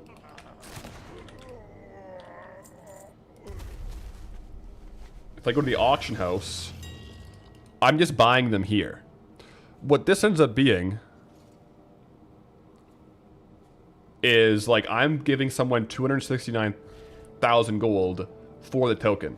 Once I get this token, it's bound on pickup. Like, I can't trade this. I can't list it. I can't post that. So everyone that's actually, like, getting my gold, they're paying 25 Canadian dollars. But they're doing it over here. They're in the shop.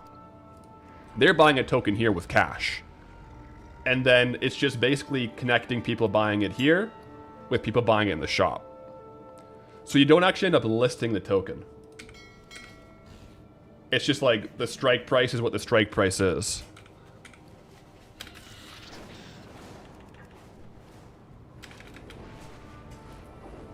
Yeah.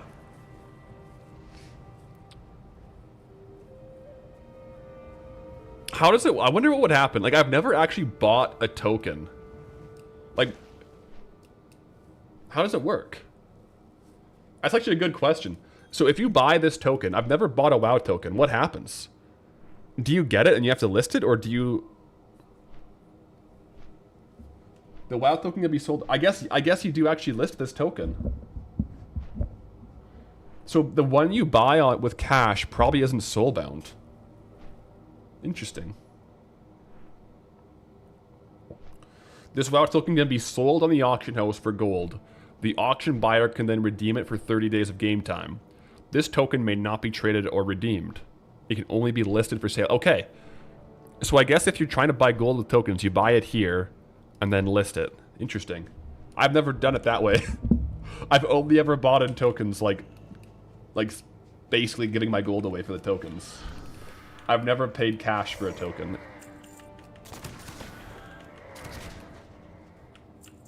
You do buy and list it. Interesting.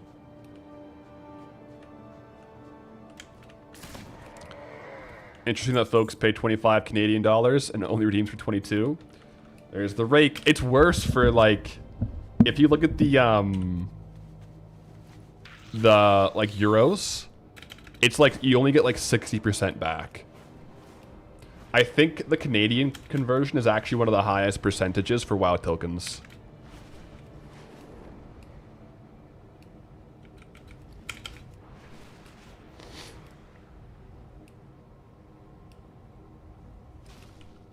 So why does it refresh once every 30 minutes, not every resale? It's every 20 minutes it refresh like the token price updates. And it's because it's not operating as like a regular auction house. Like you can't go on there and like maybe I'm wrong because like I've never tried to list a token that I bought, but you don't get to pick your price. Like you list the token and it's at the current price. And then I think it pretty much insta sells. So then every token bought and sold in that like 20-minute period will go for the same price.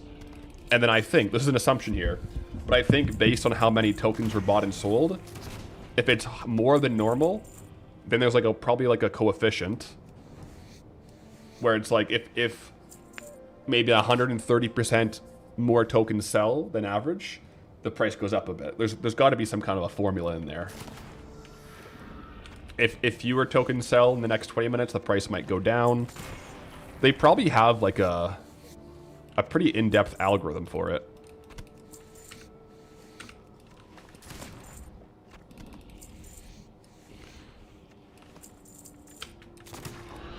On US, you buy the token for 20 USD and it sells for 15.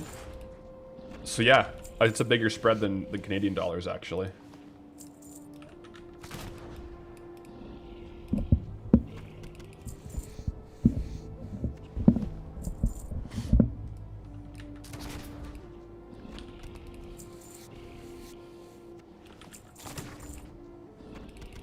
In Denmark, you buy a token for 149 and it sells for 97. Oh wow, yeah. I think some of the EU, like on EU servers, I think the spread is bigger.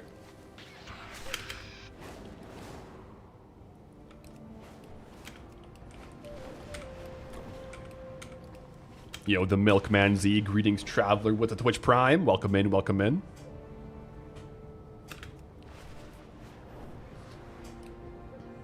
When I get back from vacation, can we do a pool-sized stream where I reveal what I did before I started streaming full-time? It's been about a year. I think at this point I probably just let it leave laying dogs lie. You know what I'm saying? Let it ride. We've gone a year.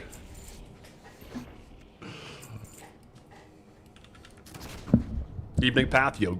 Evening.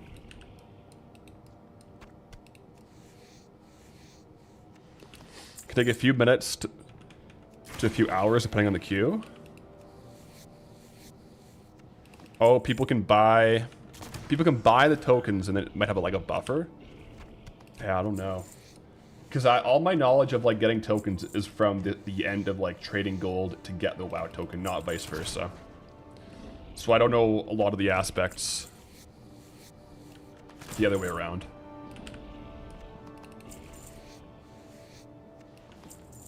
Missed some of the stream. What do we find today?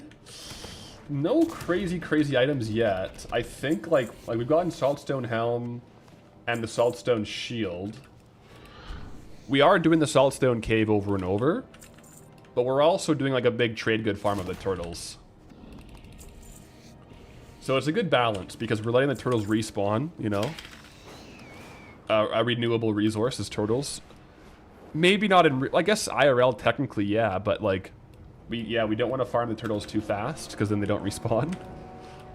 So I'm basically using the turtles to like allow the Saltstone Cave drops to go off of the anti-world hyperspawn mechanics, which works well for both because now we get turtles and we get transmog.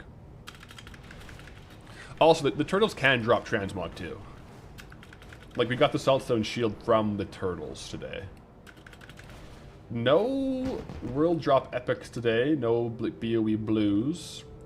We did get the plans for the Mythro Shield spike, but nothing too crazy. Nothing too out of the ordinary, I would say. Yeah, these guys' loot tables have reset.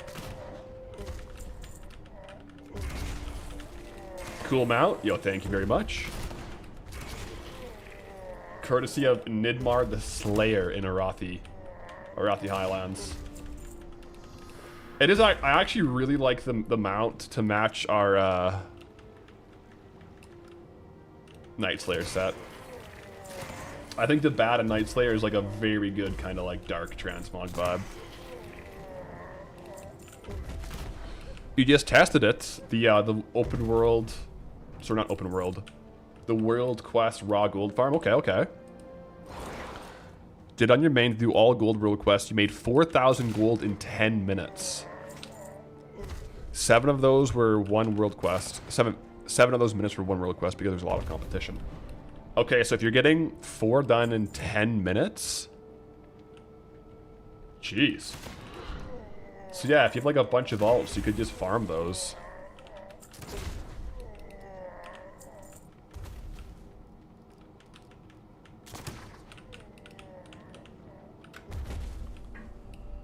Yeah.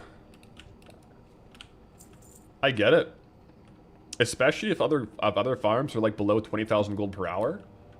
It's hard to justify doing a gold farm that's going to get you less than a good raw gold farm. But, I mean, for that to be sustainable, for like 1 hour, you need to have 6 alts. 2 hours would be 12, and it's once per week. How many characters can you have on one account? I forget. Because there'd be a theoretical cap to how many hours per week you could do that if like you had every single character slot leveled up to do world quests. 60? So let's just say you can do 5 per hour, 70 in retail. Okay. So you can do up to 14 hours per week, technically speaking. If you're maxed out, you could pull 336,000 gold per week. It's more like once per day? Oh, wow. If it's once per day, that's pretty crazy.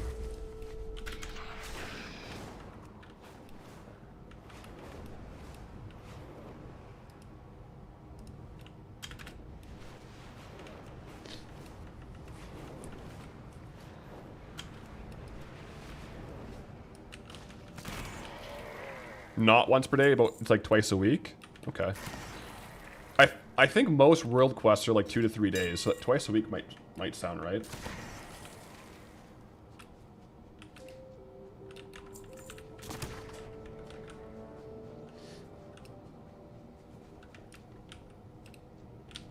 Quick little shot at the old scimitar.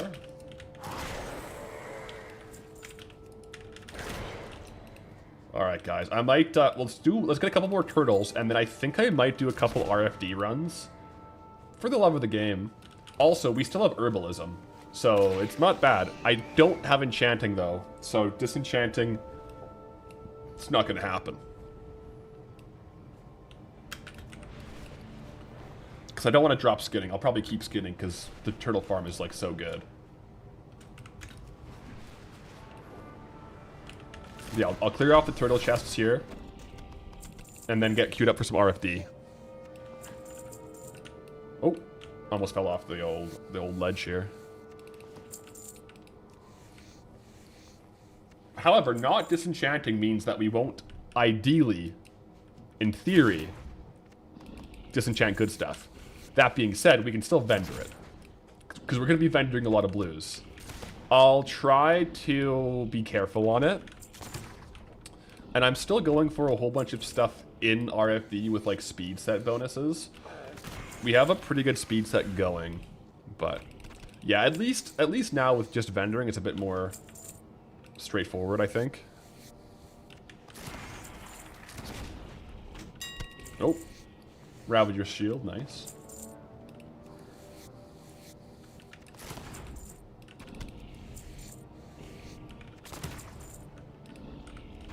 How much, like, we got a lot of gold from this stuff.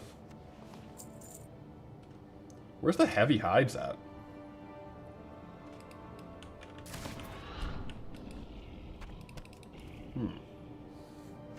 Oh, there they are. Only 6. Interesting, okay. Easier to buy back, yeah. Although, I do tend to vendor, like with my scrap add-on, I'll go way past the vendor buyback window pretty quickly. You can always do the recovery service even for vendors, though. So it's not too bad.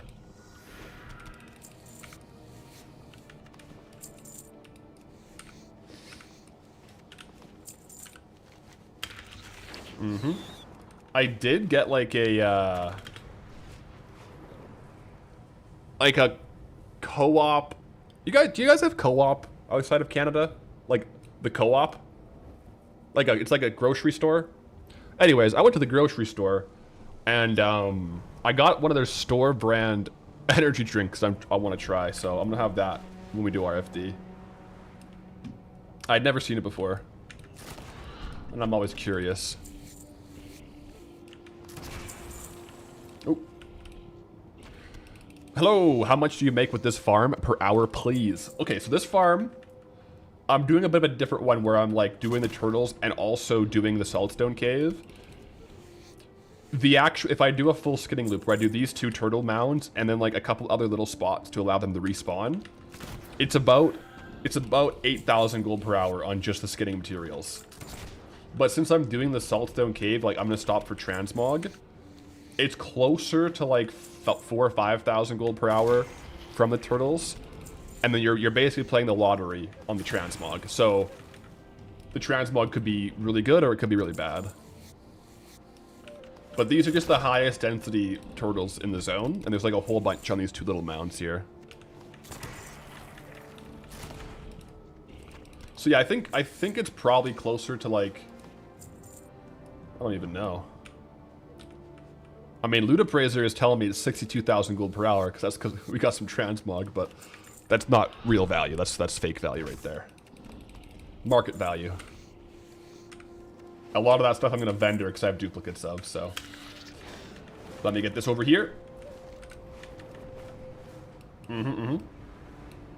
But the full wide, like the full zone, like skinning farm is the best farm I've found for steady gold in the zone so far.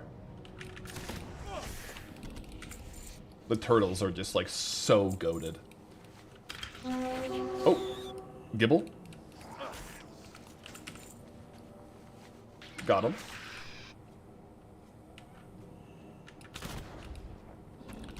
Any spots in 1,000 meters I'm not going because they're too close to other zones? Yeah. Right down here, like where my mouse is, that is Tenaris. If you look at the map, it'll like it kind of like tracks. Like it'll turn to Tenaris. It's really bad. And then up here, it goes to Feralis really early too.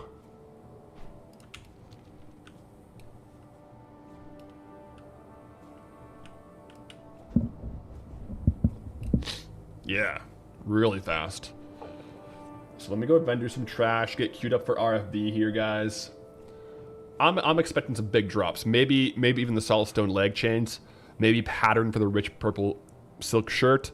Maybe some world drop epics from the chests, or just like in general. I hope so. Let me kill everyone on the way in, see if we get any drops. Oh, I phased, I guess. Okay. Talent has to change. Talent spec. Sub. Subtly rogue.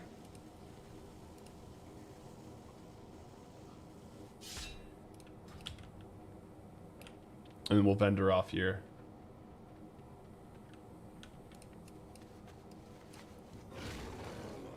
Alright. Yeah, sell junk. Honestly, I should probably list all this turtle stuff.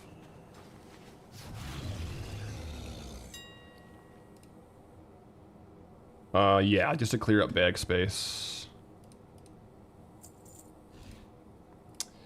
Man, heavy hides are not looking too good. Thick leather is, though.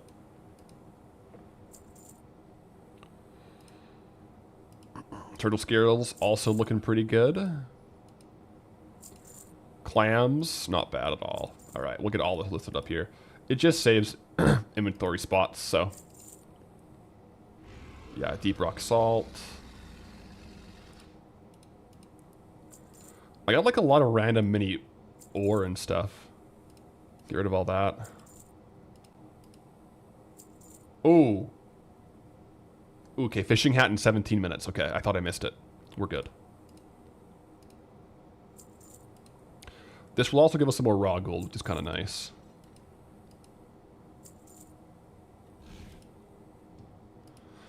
When I exchange tokens, does Blizzard give you 25 bucks? No, when I exchange it back in, I get 22. So they profit $3 in their BattleNet currency. Plus, someone pays them 25 bucks, and then I get to spend $23 on their services. So it's like how gift cards, you know what I mean? Like it's $22, but it's also like $20 I have to spend at Blizzard. So they're profiting either way on it.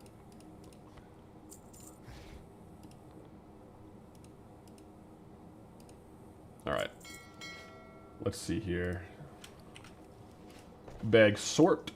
I'll do a quick vendor and auction mail off. Yeah, all the stuff I want to send over, I'm going to put in this bag, and I'll mail it all off at once. I don't know where the music went. In-game music kind of stopped. What the heck? Alright, yeah, Saltstone Helm. Some of these, they have good value, but I'm not going to sell them because I have so many copies already. Although we're not getting too many of those, which is kind of nice. Oh, yeah, like this one. Too many copies. Once I have more than 2 or 3, I'm just going to vendor it. Get the raw gold. Move on.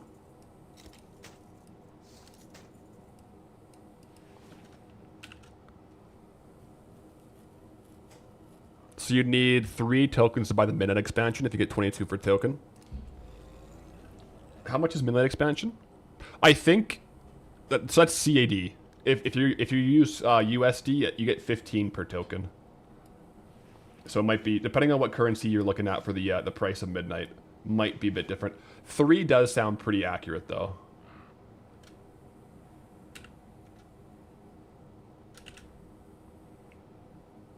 Okay. Good. All right, I'm gonna vendor and mail. Go full cam here. Just to mail off here. Okay, real quick, send.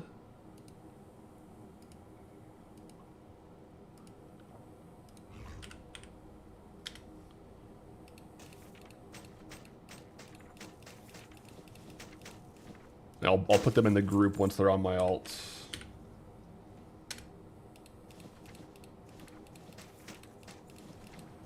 There we go. Make sure that's not leaking nothing. I think we're good. Random question, how long does it take for a multi-million-dollar item to sell? Depends on the item. Also depends, so like, for market value, it could take 1 to 3 years. If it's like on market value. If it's like an item that's worth like 8 million and you sell it for 3 million, it could be a week, right? So if you go like, it depends how, if you're trying to get like the full value out of it, it could be like, it could be 1 day to 3 years, right? You know, it could be a while. Is vendor filming BOEs worth it? Yep. There's a lot of good vendors where the BOEs are like 2,000 gold. 100%. But guys, I'll be right back. We're going to go refill, bio, and then I'm going to do a couple RFD runs here. Try to get some gold. BRB.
All right, all right. We back. All right, that's rolling.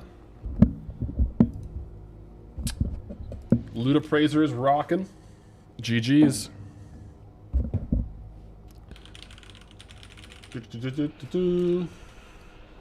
You believe I sold to the vendor my speed bonus back? Did I have a speed bonus cape? Did we get one? Uh-oh.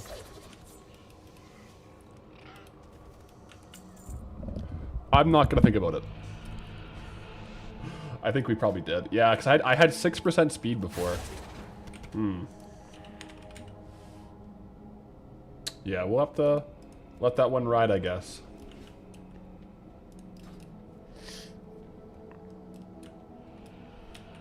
Try to buy it back. I guess when I pop out, we kind of look and see if it's in the buyback window. Chances are it's probably not, because there's only like 14 slots.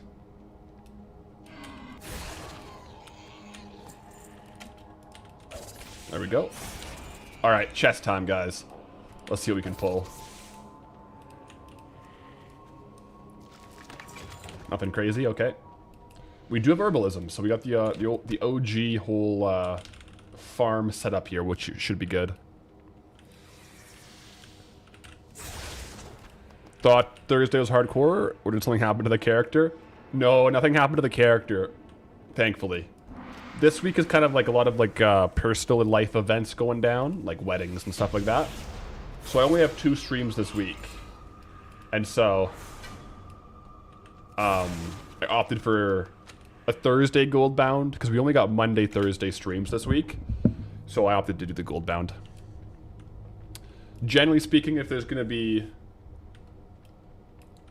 something not being missed, I would rather miss the flex days for like hardcore and stuff versus Goldbound.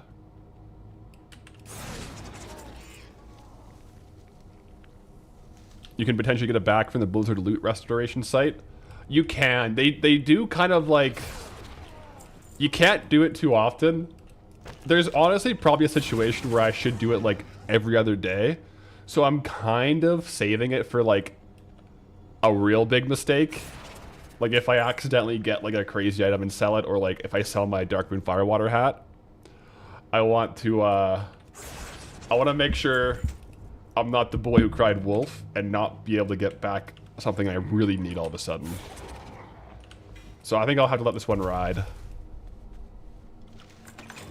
We'll see though. I did, at one point, I vended my Darkmoon Fair fishing hat, and I did get it back with the restoration site.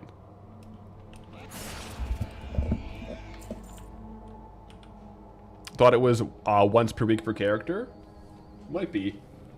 It might be at once a month. I don't know. I don't think it's per character, I do think it's per account.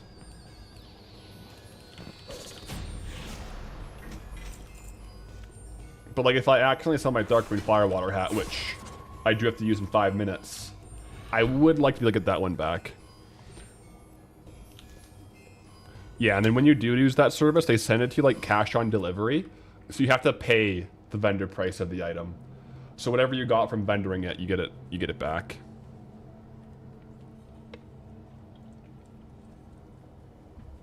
What did I sell? I think my cape with plus speed.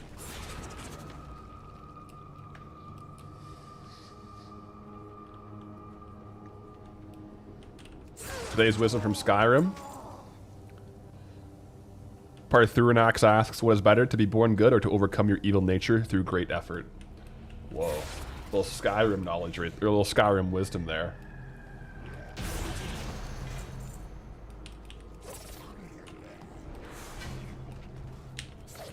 It's a good question.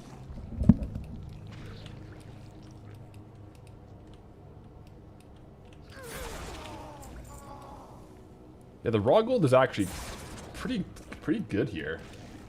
Pretty good. I also gotta get a haircut today, guys. I didn't really style it today. I tried to like, I shampooed it to let it dry. Not want to put product in because after stream today, I'm gonna go to the barber And when we're not talking about a hardcore shave head, I didn't die, so no shave head today. But I gotta get a haircut. Got a wedding this weekend. Gotta look all clean and proper, you know. So that'll be after stream today.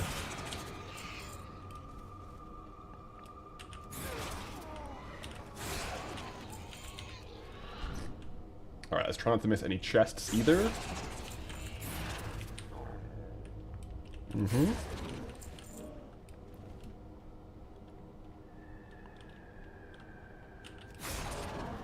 How have the Transmog sales been? They've been okay. I feel like I've gotten a lot more like mid to low value stuff selling because it has been the trial of style. The competition where you can like it's like basically Transmog PvP.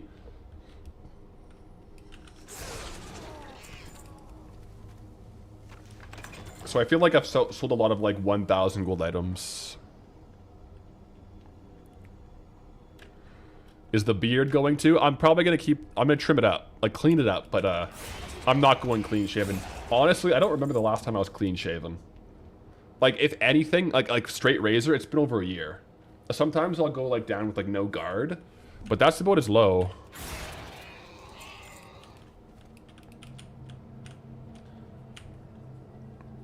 I could go clean. It's been so long, maybe I should try it. It grows back quick.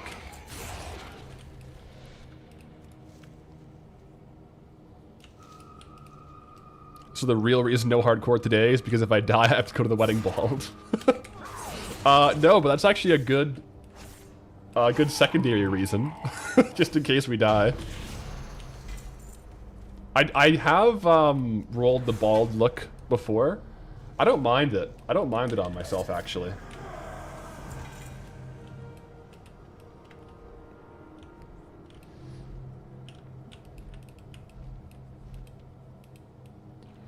Oh wait, yeah, I killed them already. We're good. Clean shaven for Halloween stream? Well, yeah, Pathwife and I were talking about what we wanted to go for, like, we like to dress up for Halloween, generally speaking. We had an idea this year. I forget what it was. Ah, what was it? All Stranglethorn Elites complete. Let's go. King Banglash down? That one's no joke with the add to that spawn at whatever, 50%. That's a tough one. Yes, sir. Well done out there, Chug. I see you.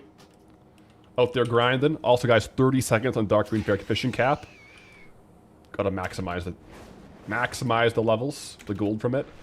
Also, we are absolutely vibing with our Transmog and the bat in the RFD. I feel like it really matches the scenery here. Really good.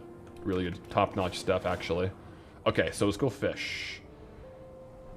Quick little fishing session. I'll check the buyback tab for a second here. Oh! Well, my add-on just sold more, so if it was there, it's gone now. Jeez. Yeah, well, it's alright. The auto sell maybe would have definitely had an impact there. It's okay.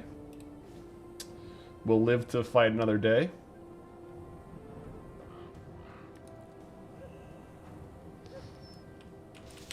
Dresses 2 Murlocs. I would love to have like a Murloc like costume.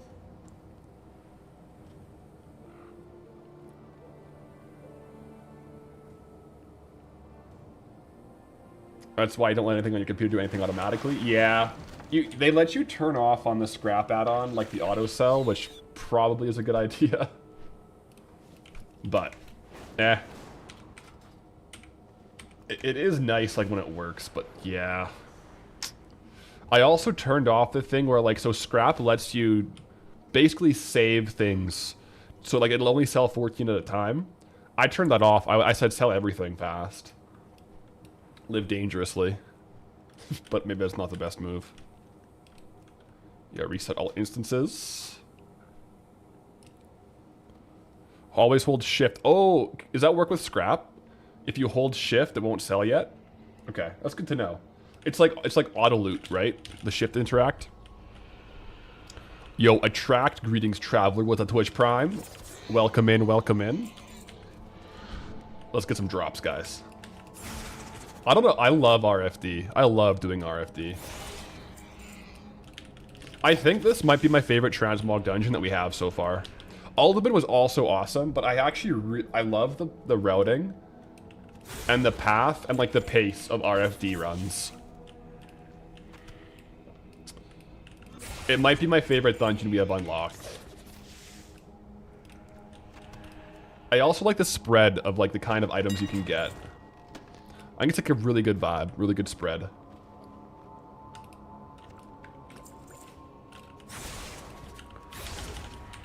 It should, yeah, I'll try it next time on the vendor, because that would be good to know. Definitely. Token's climbing. Not that we're necessarily buying the token today, but 270.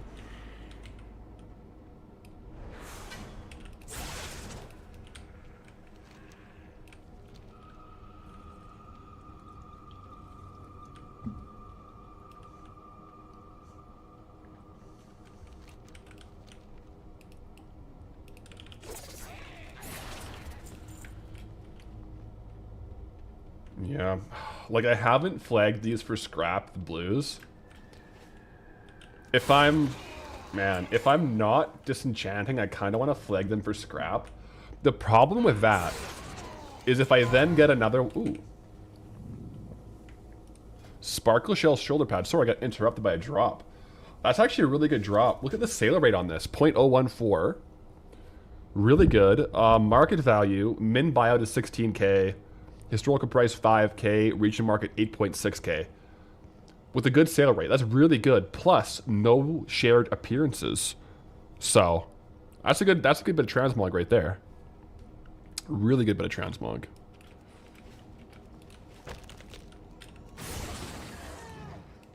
Yeah. Grave moss. Any major differences from classic RFD to the present day?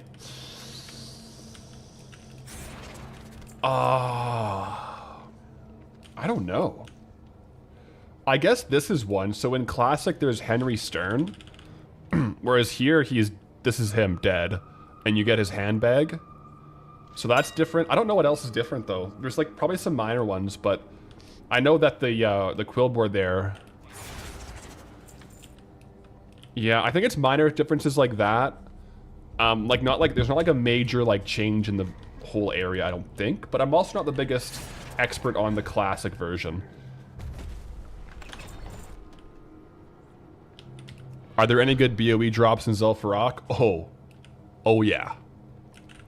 Zul'Farrak, if I only had one thing. Oh, in classic that's the escort. Okay. So in classic, Henry Stern is the escort, whereas here in retail he's dead and you get his bag. Oh, that's sad. But yeah, what I would say, at least before doing this much RFD, if I had to say my one favorite transmog dungeon, it's Zul'Farrak.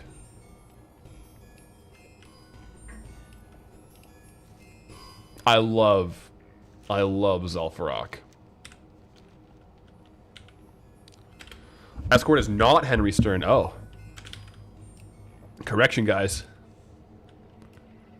Also, I hate choosing names with a follow. Greetings, traveler, on the follow. Welcome in, welcome in. But yeah, there might be some other differences, but I do not know. I don't think I've ever done RFD in Classic.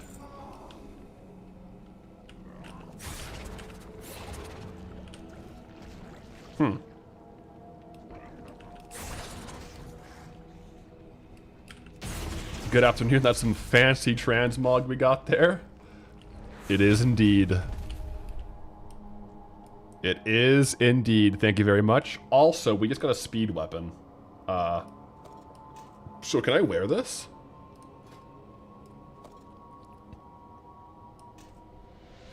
Yeah. Okay. Now, I just gotta not vendor my Wicked Mithril Blade. This is a crafted one. We've gotten a lot of recipes for it. It's just also one of my highest item level weapons.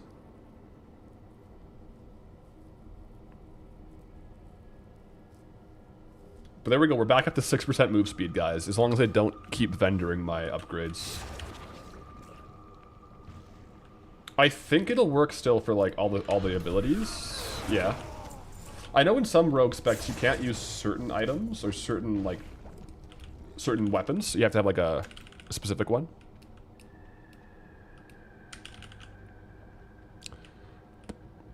Zul'Farrak is your favorite too. So many good items. So many good items. Oh, wait. Henry Stern is the guy that did the alchemy and cooking there. Okay, that does add up because he does give you the recipe for the Goldthorn tea in retail.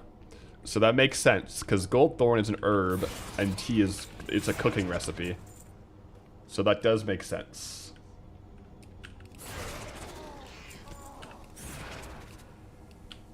Where are we at? I think we're all in the clear here. Dragonfire coming down, it's all good.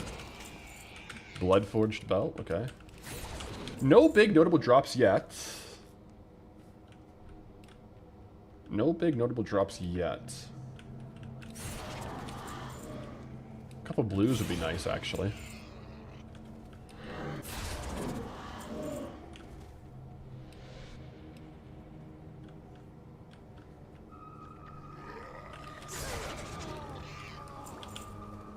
Oh, yep.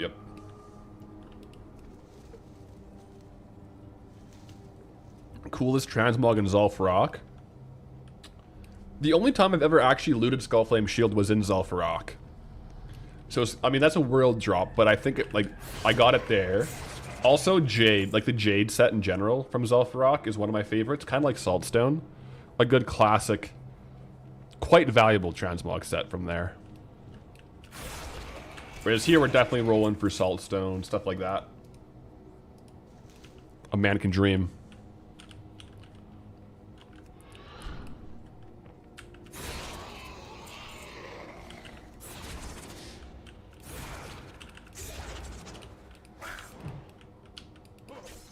Yeah, Death Speaker Blackthorn, rolling, rock and rolling. Vanilla Tenaris has the best ambient music in WoW. IMO, love the desert vibes. It's got some good ones for sure. Some of the classic ambiance is so goated. I quite like the swamp though. I do quite like the swamp. Skullflame Shield's on a list of items never seen, even on other players' loot. I pulled it. I pulled Skullflame and sold it from Zul'Farrak. We'll see if we can make that happen again when we get Tenaris. Could multi-stream if you guys played together. Yeah, I mean, we should hopefully be doing back on hardcore on Tuesday.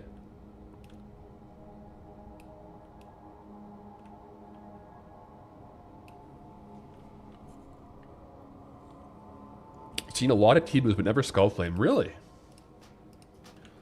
Okay, let me try this thing if I hold shift before I open up the bags.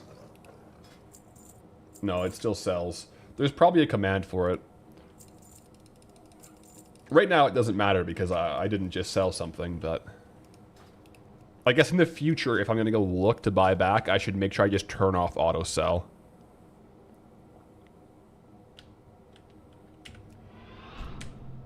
Bag space is okay. We will have to vendor somewhat soon, though. I do believe.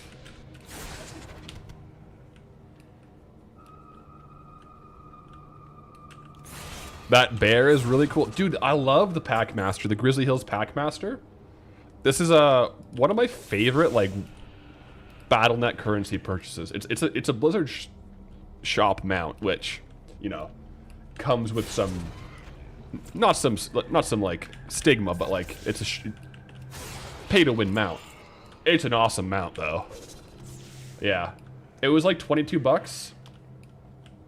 That one, as well as the Traders Guilded Brutusaur, two super duper duper good ones. But yeah, both of those are for currency. BattleNet. I technically bought them with gold because all my tokens here are soulbound from like actual WoW gold. But yeah, not ideal. Yo, what's good, Stall? Any good drops? Today we've had some moderate drops. Nothing crazy today. We're still hunting for the big drops today.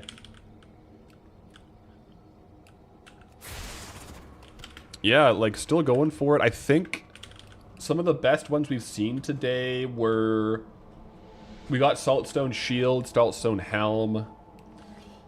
Nothing really over 20-30k though. A lot of like good transmog, but nothing too crazy. I did spend a lot of time this morning doing the turtle farm and Saltstone Cave, but then I got the itch to come back into RFD. It just calls my name. And so we're doing a couple of these runs. Like what are we farming for? Well, first things first, transmog, right? There's a lot of really good value transmog in here.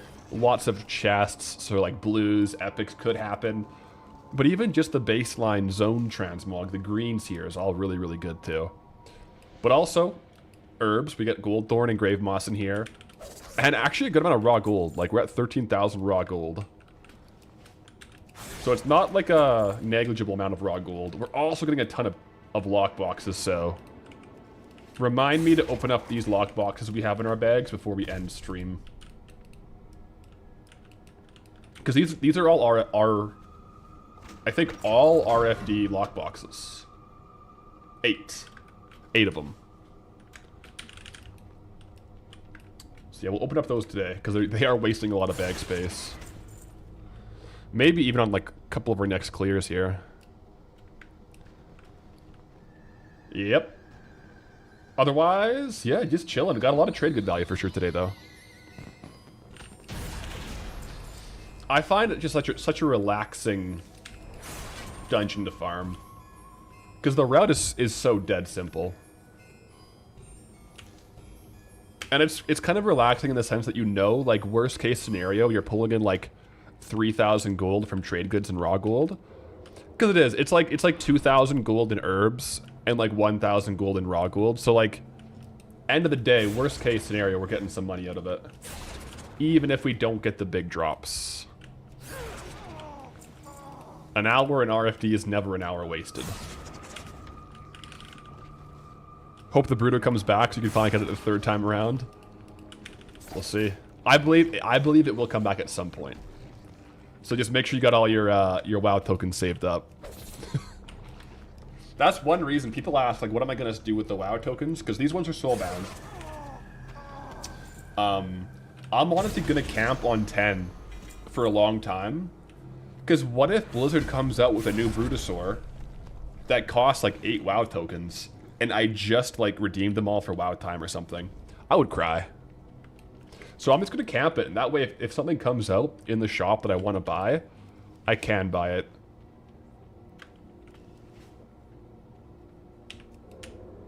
With like the gold ones, and then just with how the WoW tokens go for like the giveaways, we have to do that like just with I just like pay for that.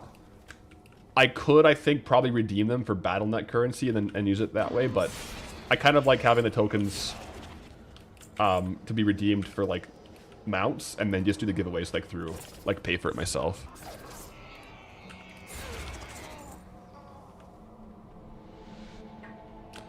BlizzCon's coming up soon.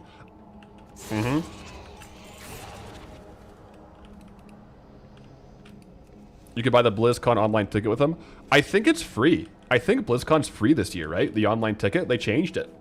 So like the promos, I'm pretty sure, right? Like if you go to the bundles, it's all just in-game stuff. Yeah, the BlizzCon bundle doesn't have a ticket. It's free to watch. You just get these things. Housing, a pet, and some transmog. BlizzCon is free, yes. There you go. So we can tune in. You haven't played WoW in over a decade. Can you loot multiple mobs at the same time now? Yeah, they have AoE looting. It's such. I don't know when they added it in. It's been in there for a while. But if you kill all these guys, there's like a radius. So as long as the mobs are within like 8 yards, it loots them all. Makes dungeon running a lot faster. Yeah, there's a limit to it though. There's a limit to it.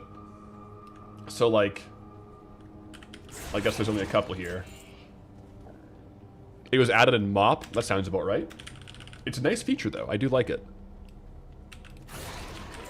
You can't AoE skin though, only loot. And like if you kill a whole bunch at once, sometimes you gotta like open the loot page a couple times because there'll be like pages and pages of it. So if you do sometimes people like to like pull the whole dungeon and kill at the end, and then there'll be like a whole bunch. You gotta loot a couple times to go through everything.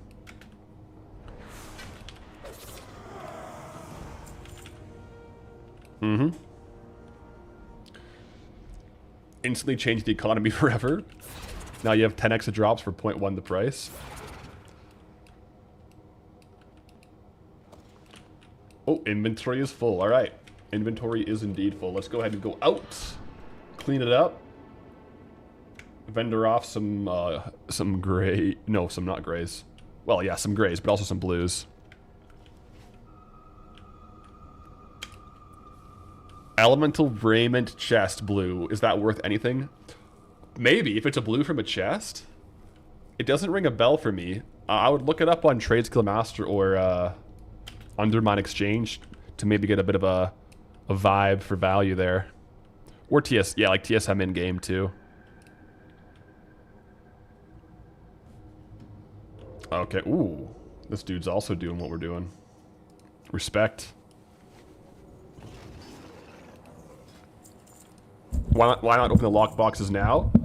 Because I'll do more runs today and I'll get more lock boxes today. So I'd rather open them all up at once versus like doing two. It would save space though. Okay, now I gotta be a bit careful here because these are all soulbound. So I don't want to get rid of stuff that I'm trying to keep. So I gotta think. I gotta use my brain a little bit while I do this one. And then I'm also looking at these ones to see if I want to vendor them or not. I might just start flagging these as scrap, but I don't know. It might make it easier. And then if I get one I want to keep, I'll unscrap the whole item. Like if I get one item that has speed on it, I will take it off the scrap tables.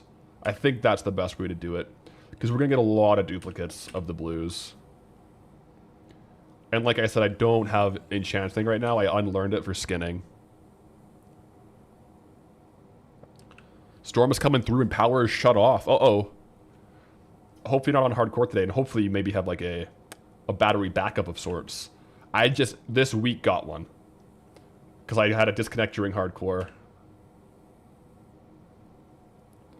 We can't be having that.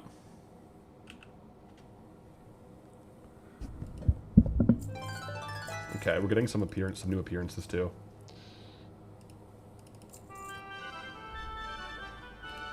Reset. 41 minutes on fishing hat. We're good to go back in.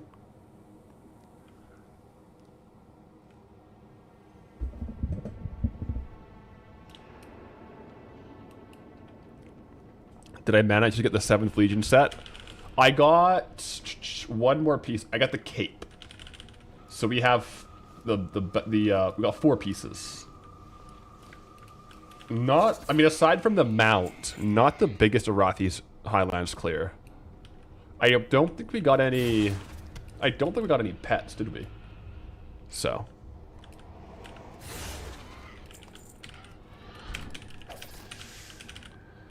It is kind of fun running around though in full Night Slayer. I do feel like pretty cool.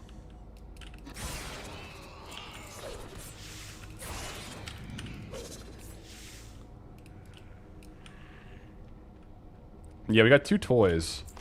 Where's the bobblehead? I think I put it on. It's on my other action bar on Outlaw.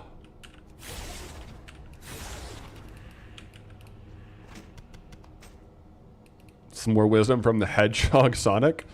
It's not about what you can or cannot do. It's about what you choose to do. That's a good one. That's true.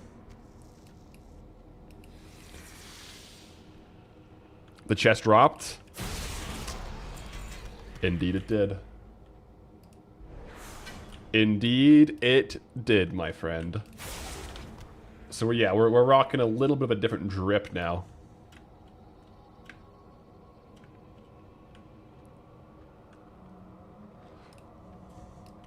We got a mount and a Rothy. Yep. Once we're out and flying, I'll show you. It's the Witherbark Direwing. It's a flying mount, actually, from the Arathi Rares.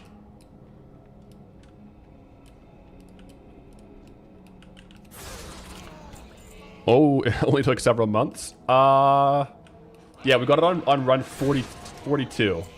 So about 10 and a half months. I did technically get the chest piece early on and disenchanted it by accident. This was like when we had probably only half the set, and so I wasn't really looking for individual pieces. And so I disenchanted it. That was last October. And then I went from October 31st until this past Monday without getting it again. So 42 runs and it dropped twice. Yeah. We didn't realize that it dropped, you know, not all of us at least, for a while there. And then it was confirmed. Ooh, plus speed. Ooh. Nice. Wait, we got 2 speed pieces today.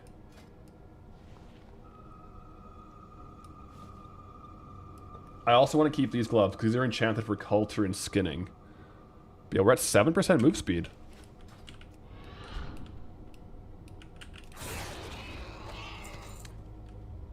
But yeah, Traveler found the receipt, the VOD, where I got the drop. It was on Halloween, actually. I was wearing my Scooby-Doo Halloween costume, just chatting as I do, and disenchanted the Night Slayer chest. Hashtag justice for Timmy. Yeah, yep. Credit where credit's due. Timmy, I think all along you said that I had gotten it, but I disenchanted it, so. Confirmed. Confirmed. What was it called? Like, Chest Gate? Night Slayer Gate? Crazy.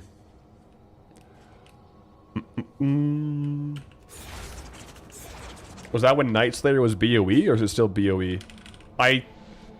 Correct me if I'm wrong. I think tier sets have always been bind on pickup, with the exception of bracers. Like there's maybe like bracers and belts that were like from mobs that would be BOE. But I think it's always been bind on pickup, like the main pieces from the bosses. Potentially. 2 drops a year, solid acquisition rate. Yeah, perceived drop rate was like sub 3. Whoa. We got another speed piece. We already have 2 speed rings, so unless it's a higher speed, they're both 4. So yeah, it's not better, but a lot of speed items are dropping.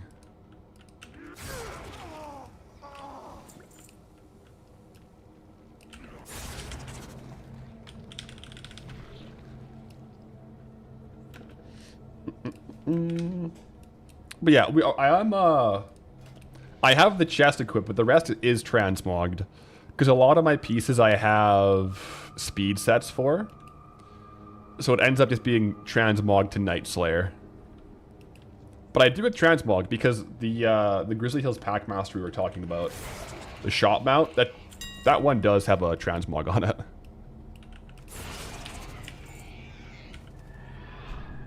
So we do have access to transmog, officially. Before I was transmogging, like if someone happened to have, like not very often, but if someone happened to be like mounted on their like yak in Elwyn, I would transmog that, that's fair. But I wasn't really running transmog too much.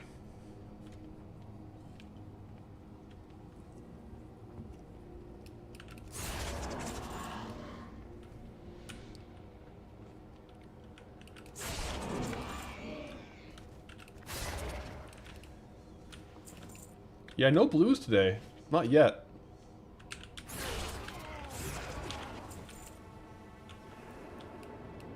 Have I won yet? I mean, we're having a good time. Enjoying the grind, but no crazy drops. So I would say we haven't like officially won today. We need some big money.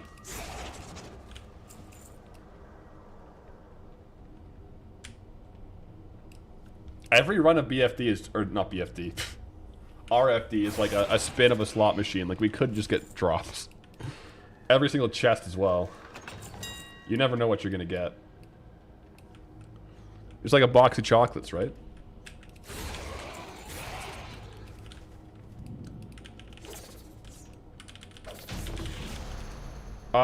Total time in RFD? Only 10 hours. 10 hours total.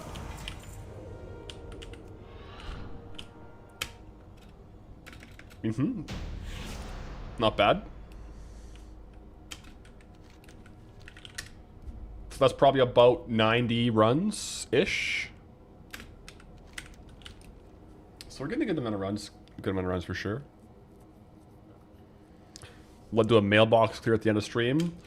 I will be clearing tonight, but it'll be... I'm doing some more editing. And the last thing I want to get in will be the mailbox clear. So as I'm editing, I'll be doing like undercut scans and stuff. So I won't be clearing mailbox on stream. Just so I get it the most in the clear that I can. If that makes sense. And then based on how much we get will depend on if it's in the video or we farm on Monday for it. Or theoretically we could be far enough off where it's a whole nother week. Potentially.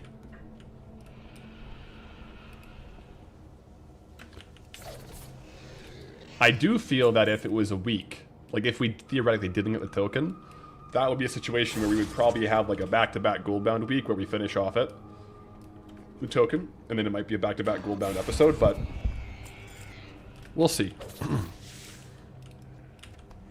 Especially with the turtle farm, I do feel that worst case we can just like put a big session on Monday if we're short, and then and get the token probably. Because that's a good gold farm. Really good gold farm. Ooh. Alright. A duplicate recipe.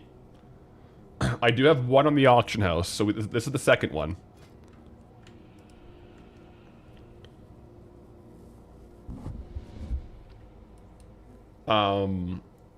So yeah, we will end up just crafting those. I kind of forgot sending it to my auction house character, to be honest. But yeah, so I want to craft those up. Good. Very good. Big money. I mean, it's. I guess it is a blue, but it is a recipe. Region sale average is like 11,000 gold, 200k market value. I remember when I was checking though, like a realistic sale on that is probably like 40k, 40k. Because we checked on the last time we got it, the golden scale boots. I'll probably want to craft up the boots though. On my transmog alt, or my crafting alt. Look at that though. We've got a couple of things to craft, because I also want to craft... Yeah, those, yeah. I don't think they've sold though.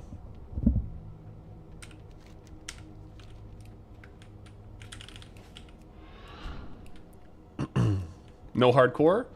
Not today. Ended up the Flex Thursday stream, just because I'm only streaming 2 times this week. Ended up having the call to make it be a Goldbound. Bit of a weird schedule this week, so next hardcore should be Tuesday.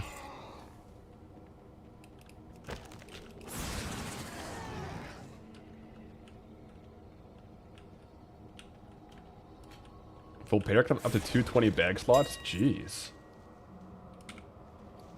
that's insane. They get extra bag slots.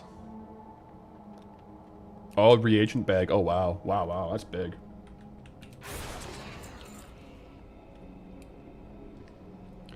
If I had to do a challenge like Goldilocks, but had to choose a different class, what would I pick and why? The meta answer there for sure is Druid. Druid would be better than Rogue in a lot of things, although you wouldn't have pickpocket farms, which are quite fun. But probably Paladin. I kind of like not having druid. It's kind of fun, you know, a little different vibe. But like for max efficiency, druid. Yeah.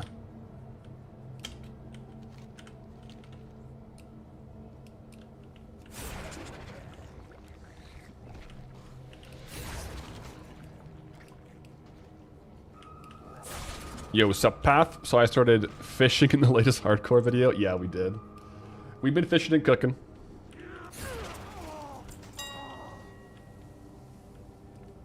Warden's Woolies. No, yeah, the hardcore character is alive. Just a bit of a different schedule this week. With got some weddings and some IRL stuff going down. Have I enjoyed getting mana potions from the loot crates yet? The health pots have been good. Leather's good. Leather's good for sure. I don't think I really use the mana potions, because like, in most cases on hardcore, if I'm going to use a mana potion, and I have a health potion in my bag, I'd rather just use the health potion.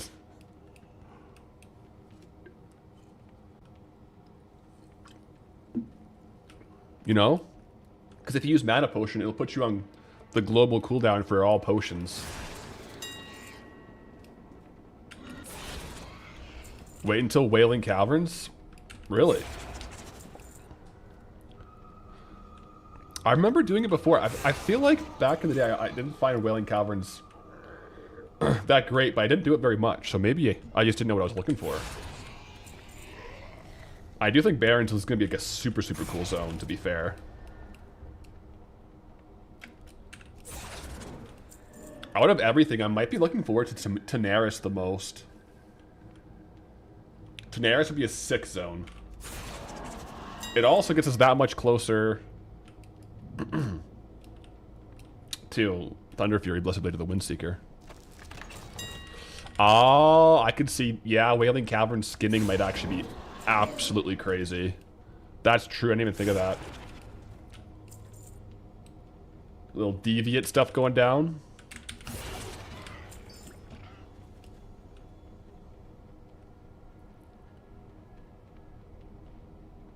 Got a gifted sub on the YouTube. Does this mean you're gonna get out of Elven?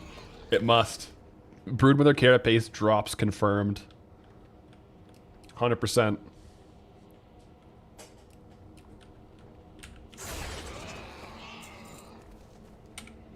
Silithus isn't that exciting anymore. I feel like, yeah, the open world Silithus farms got nerfed for sure, but I feel like there's still some really good farms and the raid, right? So I think it'll still be a good zone. Plus, Thunder Fury, Blessed Blade of the Windseeker. If we get nothing else to Silithus except for the quest unlocks, that's okay. Still thorium, I think. Oh, yeah. Wait, Ichor of Undeath? Is that... Oh, no, it's not that much. I thought it might be worth more gold. Get back out, vendor this off. Go for more drops.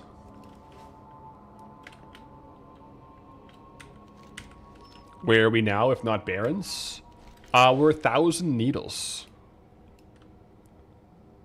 1,000 needles, yeah. They changed the entrance in compared to like Classic. So Classic to get here is Barrens, whereas in retail it's 1,000 needles dungeon. Works well for us. Yo, Timmy, with the gifted sub to Warcraft. Let's go. Checking in on the Warcraft subs. They can enjoy their Path Lyrics emotes. Figured that would be an appropriate 250 sub. That's true. 250 total gifted subs to the channel. Absolute legend. That is a fitting 250. Good old Warcraft.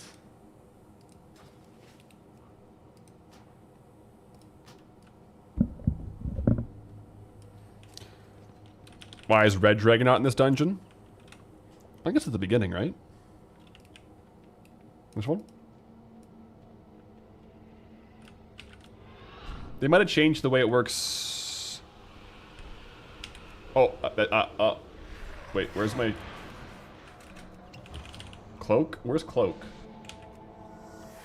My keybinds are all off on this spec. I got distracted reading chat. Uh-oh. Yeah, that way is insta-death. Imagine we're on hardcore and die right there. That would, oh. Man, Goldbound hardcore, that's a scary thing. Anything retail hardcore is, like, terrifying. Terrifying. What do you get from farming AQ? Morgan said it right. Yep. Glorious, Vanguard set, Jade set, Chance of the Epics. Glorious and yeah, and Vanguard and Jade are massive Transmog sets. They're green sets, but they're worth hundreds of thousands. Hundreds of K.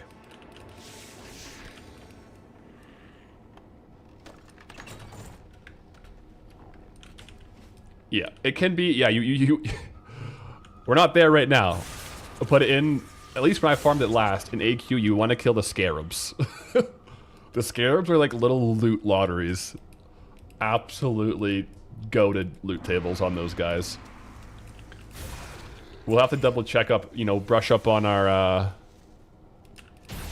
AQ strats when we get there, but I'm pretty sure scarabs are probably still meta. Angry Mexican finally got the Dark Moon fishing cap. Grats. Do you know the drop rate? Like how many casts you did for the hat? The larvae are the best. Yeah, little like grubs that run around. Yeah, it's the scarabs and like the larvae. They're like little like yellow neutral mobs. They're in like those couple zones. They got crazy tables. So that'll be fun once we get to that area. Kalimdor has a lot of really fun dungeons to farm, to be fair.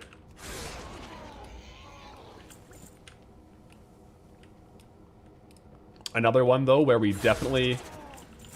It'll probably happen, like, I'll probably be farming AQ and accidentally kill a boss or something and get locked to it and then not be able to farm for the next 5 days or something, but...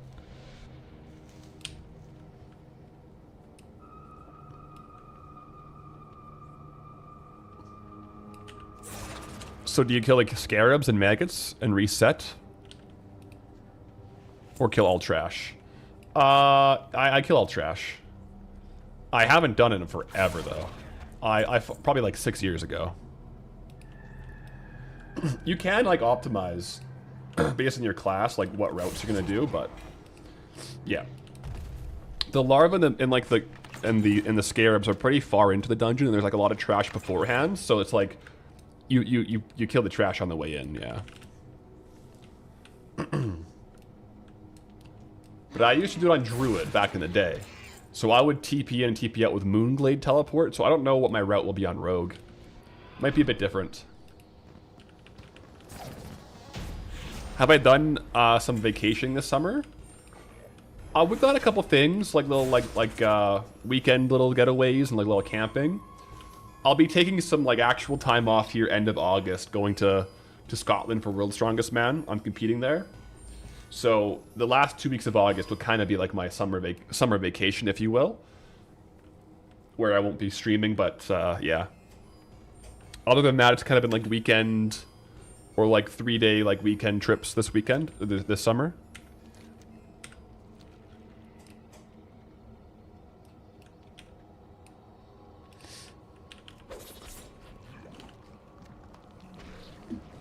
We could stream. Chuck, I don't think we boot up the IRL stream. That might be a kick stream, if you know what I'm saying. I think we get terms of service on Twitch and YouTube there.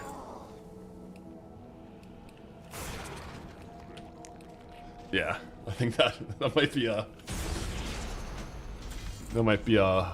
Oh wait, speed. Oh, we already have speed. World's Strongest Gold Farm. The competition will be live streamed though. Like I'm not streaming the competition, but like the event is live streamed. So I'll drop a link to it in the Discord. So if anyone was interested, even like for the VOD, I'll probably do a similar thing to what I did for the last powerlifting meet, where like the next stream we come back, we'll talk about the vacay. I mean, Chug and I might end up doing like a mini vlog or something, just like for fun.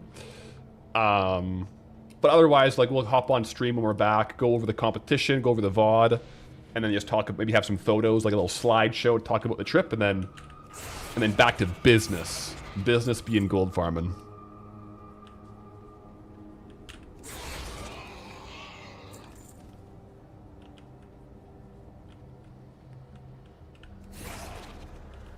Best.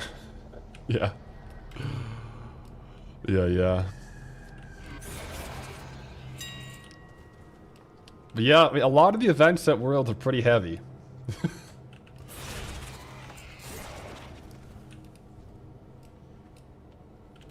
We'll see how it goes.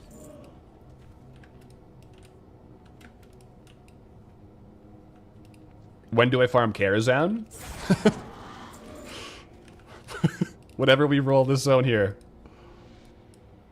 The lone... look at all this. All this is unlocked. Except Deadwind Pass.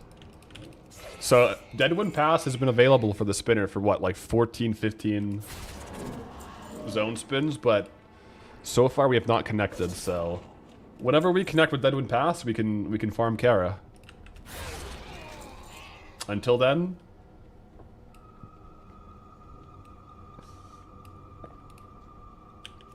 we let it ride.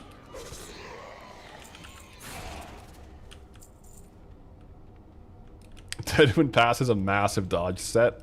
Yeah, it's stealth, man. It's pop and fade every time we get close to aggroing. It's fading, dropping aggro. It has a hunter pet, distracting. It's crazy. Maybe next time. There's 7 zones that we could spin for the next zone, so 1 in 7 chance.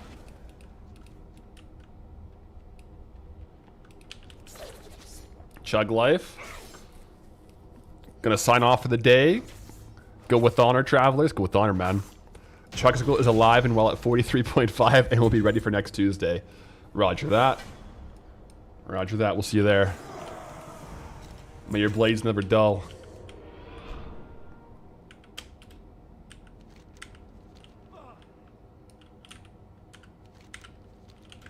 Ooh, we got a vendor again. Most definitely. Did we get more lock boxes? I don't think we've gotten more lock boxes yet, actually. It's kind of surprising.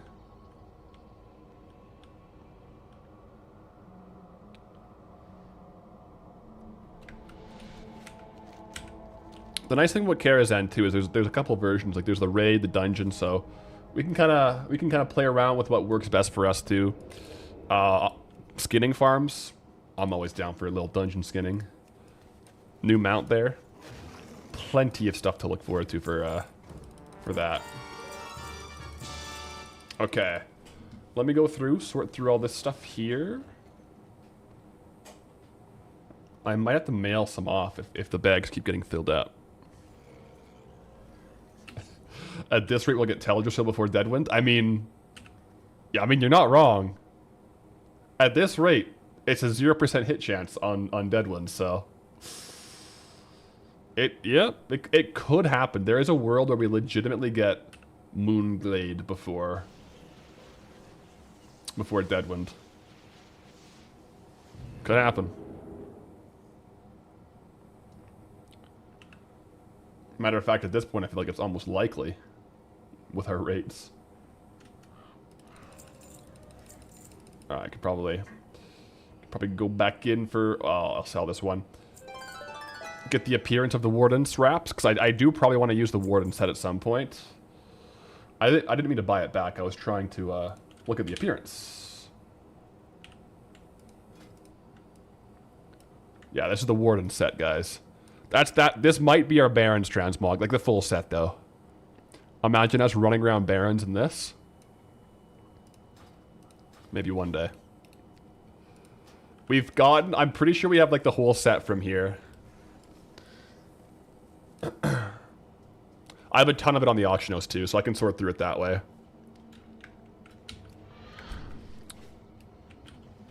Isn't that literally just He-Man? It's pretty darn close. Like, let me pull up an image of He-Man. Yeah, like, if we get a good sword... We won't have the shield, though. But yeah, that's literally like the He-Man Transmog. That's hilarious. Yeah.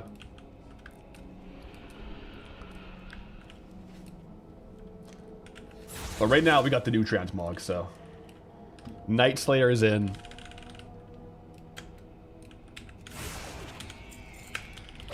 We just had Huntsman. I did like the Huntsman set, too.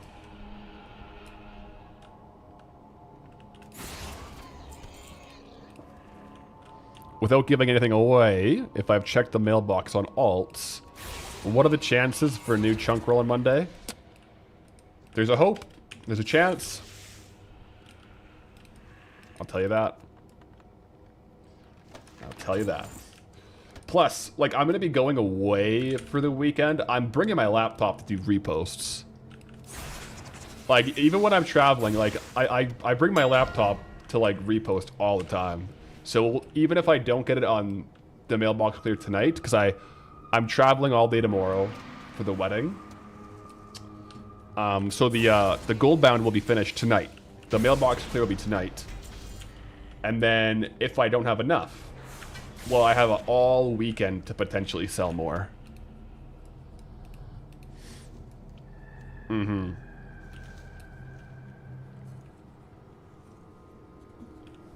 Car stream while Pathwave drives. We got to get the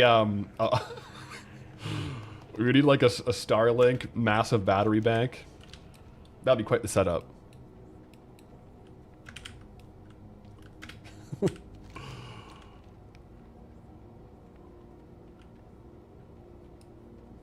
Current set reminds me of the Witch King Angmar.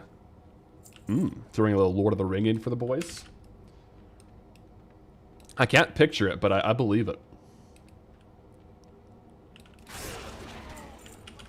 Yeah, the Night Slayer, I feel like at a certain point, you know, we will probably have a lot of these, like, base level transmog for classic zones.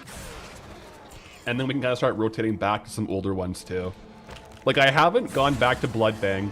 Bloodfang is a cool transmog. It's a lot more, like, in your face, like high fantasy than Night Slayer. Night Slayer is kind of chill. We can rotate back through some old transmog too down the road, because now we're unlocking new sets as we go. But at a certain point, like the zones, we're not gonna have new sets. We can just like go back.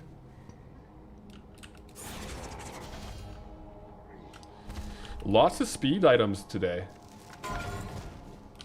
Aurora bracers too. I think I have a lot of those though, so not the craziest. But yeah, we're getting lots of speed items dropping today.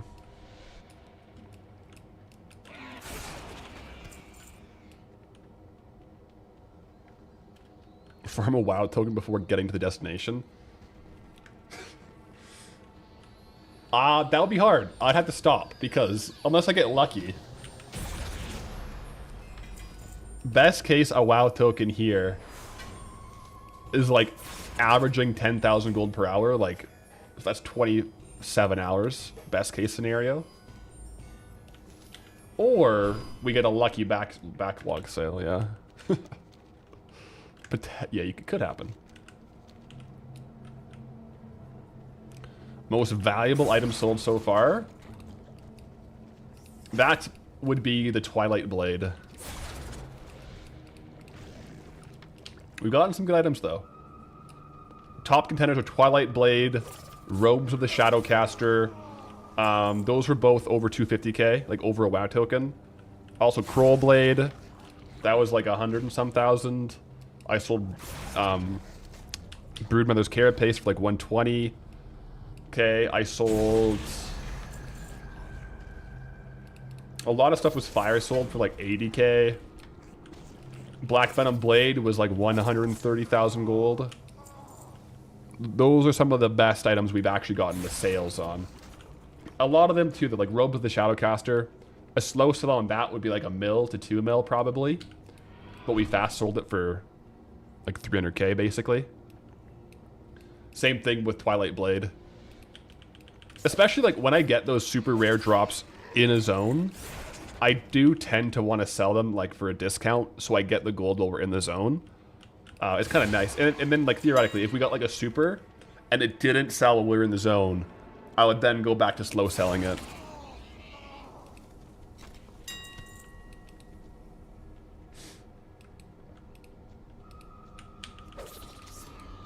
I feel like you only see items like Brute on the Carrot Base for 4 digits on every server. I think, yeah, we got a good sale at a good time. I think those items, the value might have come down a little bit.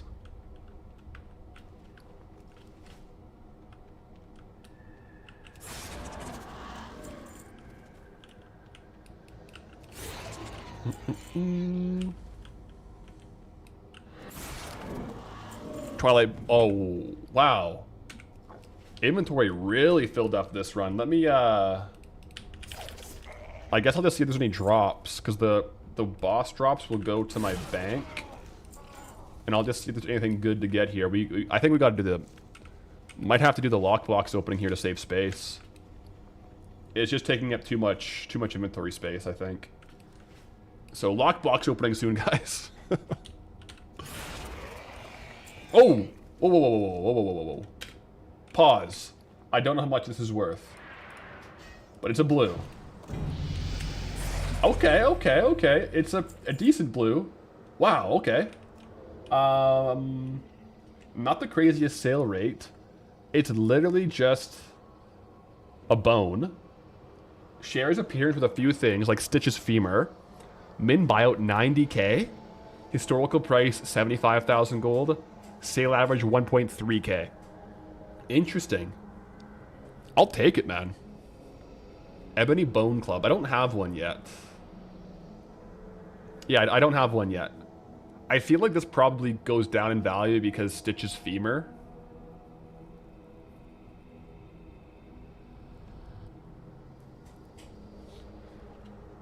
Good to see, though. That's why, even though we got the full inventory, we're still going to check the drops, because sometimes you get it.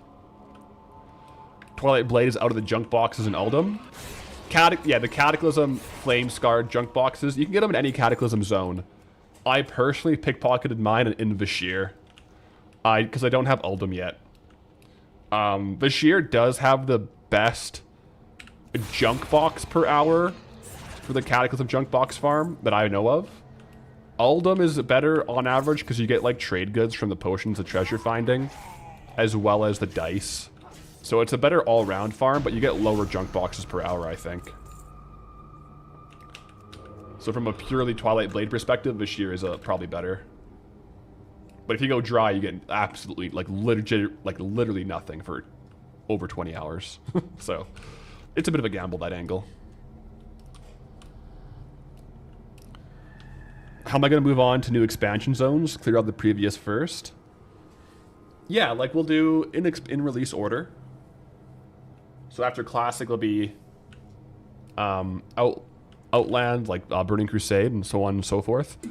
We'll see if I change the target. Like if it's like, if we want to have more tokens per zone, if they're faster zones, that might be a situation we might do. Maybe we wipe the backlog transmog clean. I haven't thought about it too much. We'll have a really big backlog saved up, though. Alright, guys. It's junk box time. Not junk box, lockbox time. Lockboxes are better than junk boxes, for sure. So, let me organize my bags a little bit before we do this. Put all the good items down here as usual. Got a bunch of random recipes too. I kind of got to sort through those. All right. Bloodforge, actually pretty decent. I guess I'll put stuff I'm gonna sell here.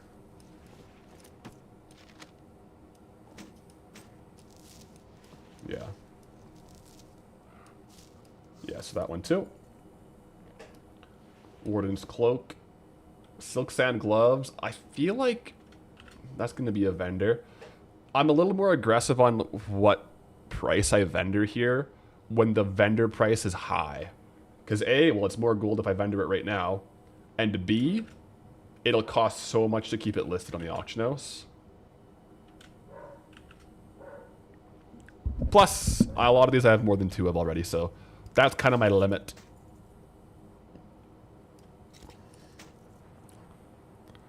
Yo, Solis, greetings, traveler. How's the grind today? So far, so good. A little bit of transmog, a little bit of turtle farming. It's been a good day.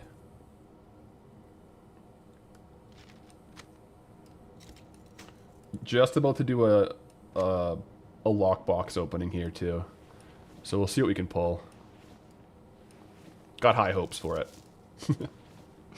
We'll see though. Keep it nice and cleaned up here, just so like while we do the lockboxes, it's not confusing.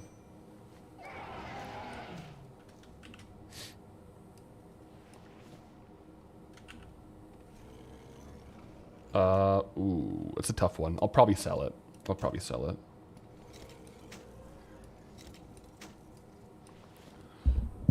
High hopes, low expectations. Exactly. Also, yo, Mo Stout, greetings, traveler, with a tier 1 on the 9 months as well. Welcome in, welcome in.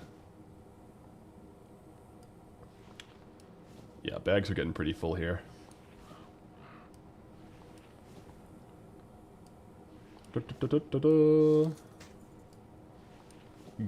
good, good, good. Okay. So I gotta unlock all these first. Pick lock. Make sure loot appraiser, when I go opening them, make sure loot appraiser is running too. Been struggling to get any sales from going off the market value, so started pricing just above region average recently, hoping for some faster movement. If you're pricing above region average, just keep in mind, the region average, it has a very high recency bias. So that price is going to change a lot from week to week. You will get sales though. Yeah. But yeah, that you might want to, especially for like really high value items, be a bit careful. Because if there was like one that someone sold for like 10 gold recently, the recent average sale price will go down like 10x. So it's very variable based on the recent week sales. So just be careful. But you will definitely see more sales doing that. I can guarantee it. All right. Another lockbox, bottom right. Leftmost bag. Oh, yeah, yeah. Okay. Yo, Slashdot made an add-on that marks items with colors in the bags so you can see the value easy. Has many more good features. Like a permanent loot database. Interesting. Interesting. Is it based off TSM then? I guess you have to decide if you're gonna do like market value, sale average, or how you wanna price it. But guys, let's go ahead. We got like 8 lockboxes to open up. I guess we didn't get any new lockboxes, so we'll go. Let's open. Oh yeah, and then Darkmoon Fair to cast. Let's do this real quick, and then we'll use the hats. Monk Staff, vendor. Imperial leather boots. I'll sell those bad boys. Sorcerer's gloves, that's a vendor. Sorcerer's bracers, that's also a vendor. Tracker's cloak, that's a vendor. I have one on the auction house, so I'm not too worried about that one. Royal sash, vendor. Mistscape boots. I'm a vendor. Come on. Let's get a couple more items that we're actually going to sell, please. I don't have any of those on, do I? I'll sell that then. That's good. Good sale rate. I don't have one in the auction house yet. Oh. Well, we pulled a blue, a world drop blue, but it's a ring, which is a little unfortunate. I can try to sell it. I don't think it'll sell. Assault band, like it's a ring, but is what it is. Yeah, I feel like a ring or a neck like that, you list it for like sale out like 500 gold. Just try to move it real quick. I think that's a good idea. I wouldn't want to sit on it and try to sell it for 15k, but how do I mark specific ones to sell? Like which add-on, or like what am I thinking about? The add-on is scrap. But it's very nuanced, like what I'm thinking about. Most of the time, though, the factors I'm thinking about for like if I'm going to sell it to the vendor or not is, well, A, do I have it already as a transmog I'm trying to sell? B, what's the vendor price of the item because I get more gold to vendor it, and likewise, it costs more to list it. And then like sale price, yeah. In general, like 1,000 and below, I just vendor now. Because I guess got so many items on the auction house that it just takes so long to list. But yeah. Earlier on, like if you're building out your auction house, you might want to set it to like 500 gold and higher. Just depending on if you want to build up like a little bit more of auction house.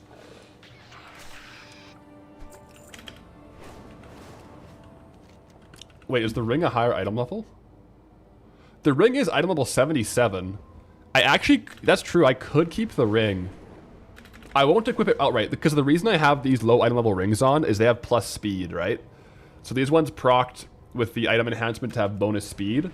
So I do have item level 74 rings. But I wear these ones because they give me speed. So I'll probably try to sell this assault band still, because I think the 3 item level difference wouldn't really make too much of a difference.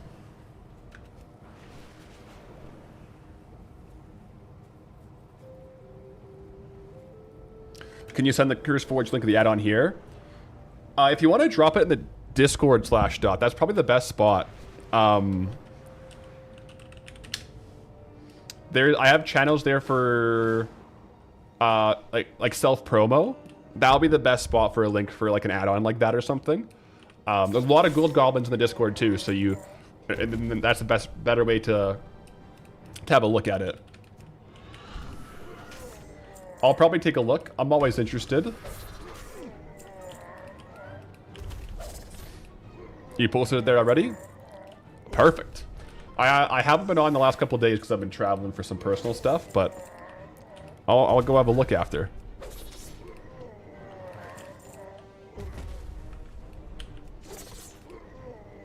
I'm pretty, what's the word?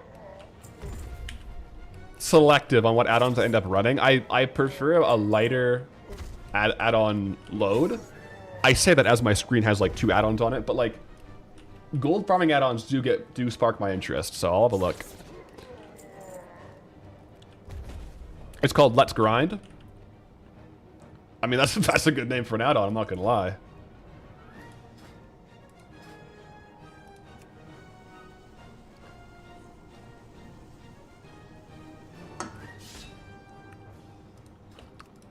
Swap specs to grappling hook up. You don't need scrap or loot appraiser with it anymore. Oh wow, a loot appraiser replacement. Interesting. I'll take a look. Oh yeah, don't forget treasure tracker. TYVM, you're right.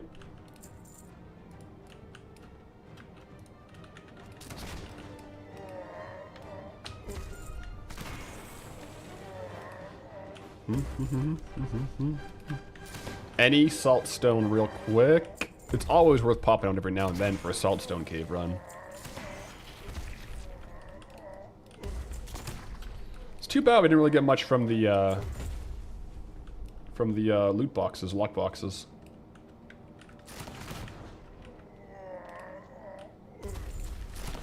I do need a bit more bag space though, so I'm gonna quickly go full cam just to mail a bunch of this stuff off to my transmog alt.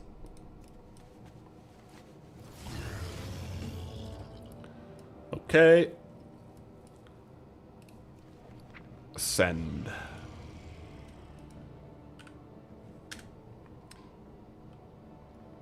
The Thousand Needles Transmog alt already has like 350 items. Like unique items. Sending. Wait, is it lagging or is it... What the heck? Let me try that again. My mail didn't want to send here.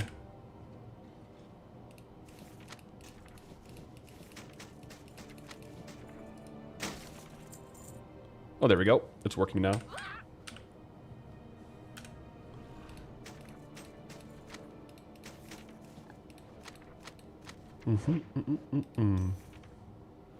Should you do a region lock challenge where you're only allowed to unlock the area, the next zone, once you have done 100% all the things in the current area?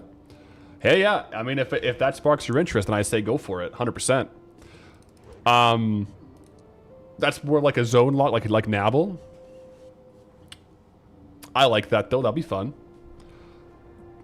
The mail is not sending for some reason right now. I'm going to go ahead and go back here. Oh, is it because I'm in combat? That might be it.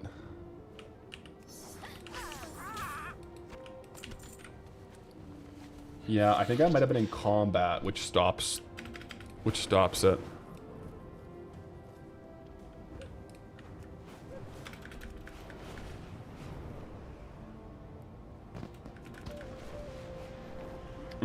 Not having to set up TSM makes you happy? Yeah. Yo, Saucy Nips. Goldbound Gilded Invite? I got you. I got you. Hello from beautiful British Columbia? Yo, hello, hello. Minus the fires. Yeah, you guys got a lot of some fires going there. Hopefully everyone's staying safe. I've heard a couple of evacuation orders from over there, so... Yep.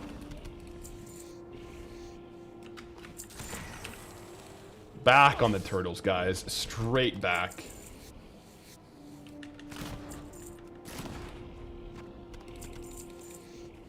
Ain't that what the license plates say? I think so. I don't even... Yeah, I think beautiful British Columbia. Alberta is Wild Rose Country, I think it says.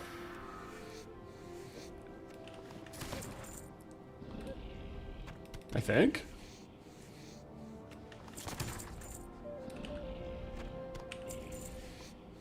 Is this music from that add-on? This is actually just the zone music, Keyzon. So this song is just Thousand Needles soundtrack. I don't know which one it is. I'm not using, I like the soundtrack in Thousand Needles, so I'm not really using Leatrix Plus to change the soundtracks. So yeah, this one is one of the tracks in Thousand Needles. I'm not sure the ID.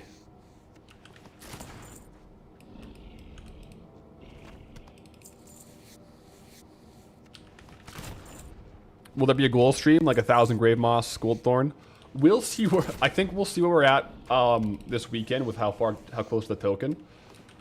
Realistically, maybe not in this zone for a target for a farm stream. Maybe not in this zone.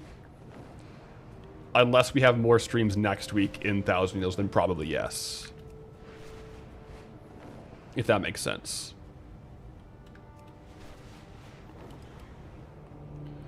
500 clams would be sick, though.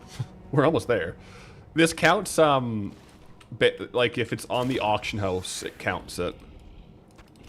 I think until it reads that it was sold. Like, once it's sold. Because here you can see I don't have 668 turtle scales in my bags, but I do in general.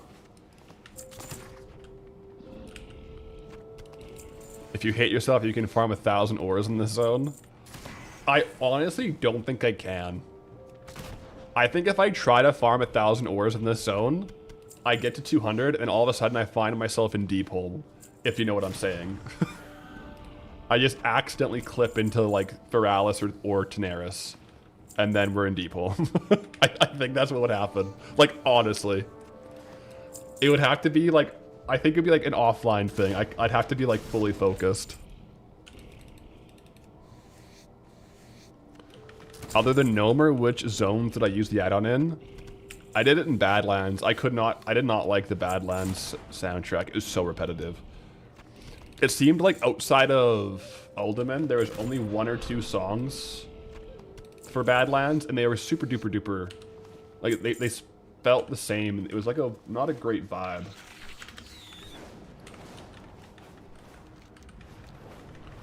Alright.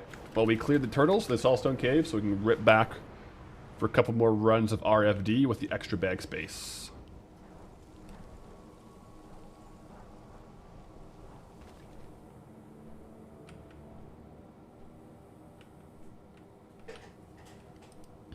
Yeah. Is this the Arathi Highlands mount? It is. The Witherbark Direwing from Nimar the Slayer. It's actually a cool mount. Really cool. Little bat mount. Reset all instances. Yo, Hockey 11, greetings traveler with the super chat. What's good?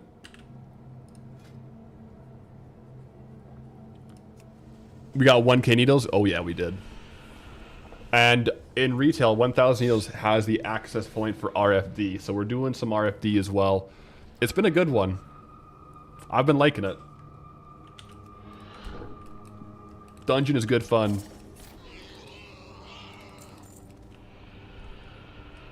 That plus full Night Slayer set. Yeah, I do. I think it worked out well. The Night Slayer set with the bat does, like, it does match it really well.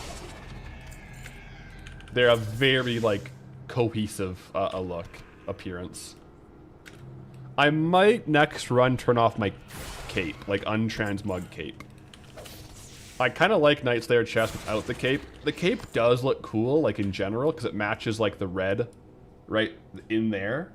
Like it's the same-ish shade as the red in the set, but I don't love how it looks from behind.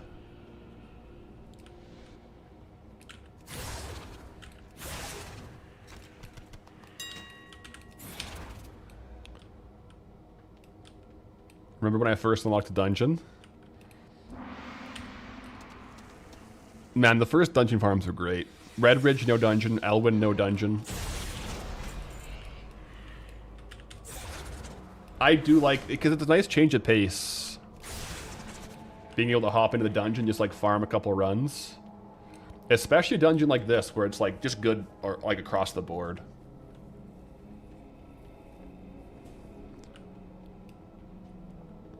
Did I ever get the Horseman set from Hollow's End? It would go really well. Like the ripped cape would go with Night Slayer. Ooh. I haven't done Hollow's End or like the Horseman boss on Goldie yet. Maybe this year, if we get Tears Fall Glades before the event happens, we can do it. Because that would be cool. That'd be a cool set. But we'll need to have like the zone unlocked to queue the dungeon. Similar to like Arathi Highlands, doing Arathi Basin. So I can do the stuff that's in the zone, but not like the actual like dungeon boss. Unless we have the zone unlocked. So maybe we can do it this Halloween.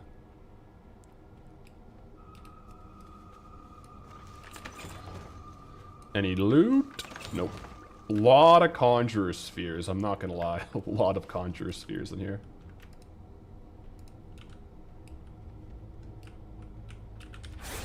But yeah, I would love... Imagine Night Slayer chest, or not, sorry, Night Slayer set with the ripped cloak on the Headless Horseman's mount. Oh. That would be really, really, really cool. Or Invincible.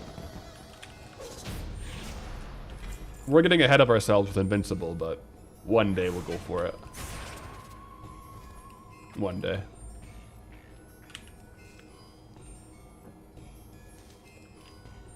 That would go hard? It would.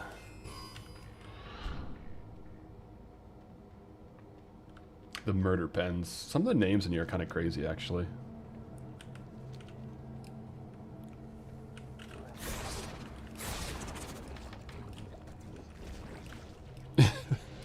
Invincible before Deadwind Pass, though? Well, I think by virtue of the challenge rules, we will have to do Deadwind Pass before we get Invincible, right? Because that we have to finish Eastern Kingdom's Kalimdor to go to Burning Crusade to then go to Wrath. But in spirit, yes. In spirit, yeah. We'll see. Hey, Deadwind Pass could be the next zone we roll. I really hope it's the last zone. How insane would that be? If it's like the odds on that are so low. But if it's the last zone we ever spin, like our final zone is Deadwind Pass, that would be epic.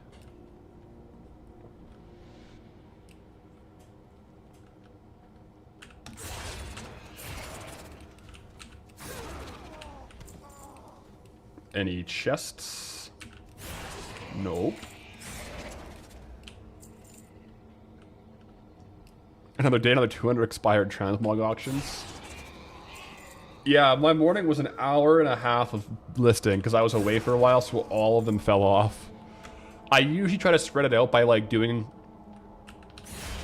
like a couple hundred at a time, and then they just kind of like all cycle through. It's the worst when all of your transmog falls off because you're away for a while, and you gotta get it all posted back up again because then it's like it's a lot. It's a lot of items to repost. It's also a lot of gold with how, like, with the item level of some of these items now, too, with scaling. I feel like they should just make it so it's cheaper. Like, 1 silver a transmog item, please. Maybe 2 silver for 48 hours.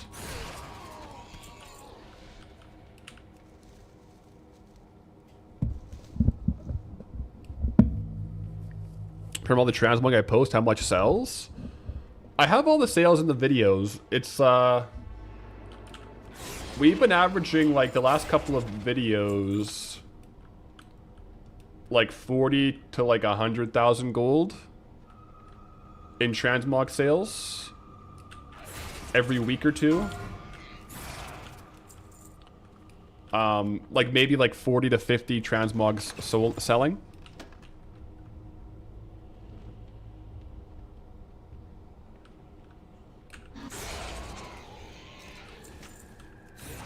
What did the shoulders roll? Oh, I don't know. I didn't check. I do have speed shoulders, so I didn't look. I think they are leather, though. Yeah, they rolled speed as well, so it's the exact same ones that we have.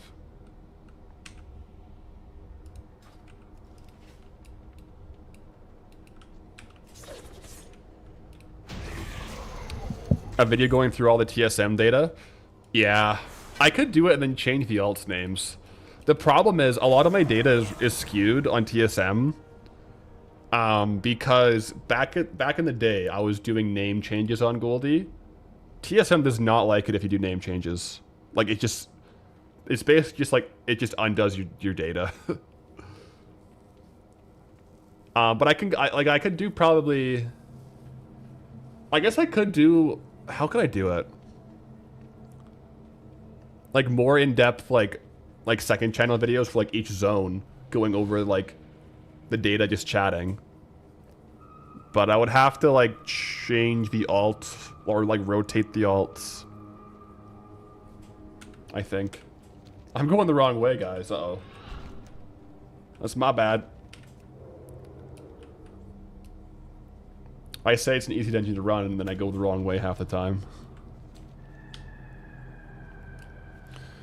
Have sparse luck selling transmog? Yeah, it's the numbers game, right? Because I do have about 1,700 total auctions. And any given week, I probably only sell, you know, 10 to 30. So it's a small percentage. So if you only had 170, you might only sell like 1 to 3. But it's just like, it's the game of getting more and more items, and then having those items be of a higher and higher average value. Because unless you want to spend like a whole bunch of time each day reposting on the auction house, I personally don't like going over like 2,000 items. And so as I build up, I'll just like replace my lowest items with like new valuable items, right? Just going for that like 2,000 items, but the average item value is like 10k. Yeah. And there's definitely times of like boom and bust with Transmog. Like beginning of an expansion, things move way faster. We just had also Trial of Style. Right now is Trial of Style. So this week is higher Transmog sales. So I've been trying to make sure I've been keeping up with it as best I can. But it's variable.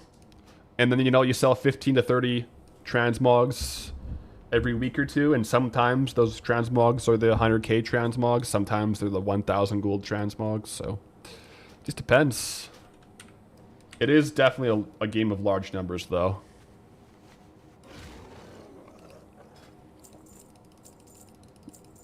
Am I posting for 48 hours? Yeah, I post all my backlog for 48 hours. Like my bulk, all my old zones. And then the stuff that's like in 1000 needles, I do like 24 hour and I do undercut scans. So I try to be more aggressive selling the stuff I just recently got. And then once we move to a new zone, that all that stuff, I have like 350-ish items from 1000 needles. That will then get moved to the backlog. And then I do 48 hours and I try to make sure... I try to make sure to not post more than 2 items, like, at a time.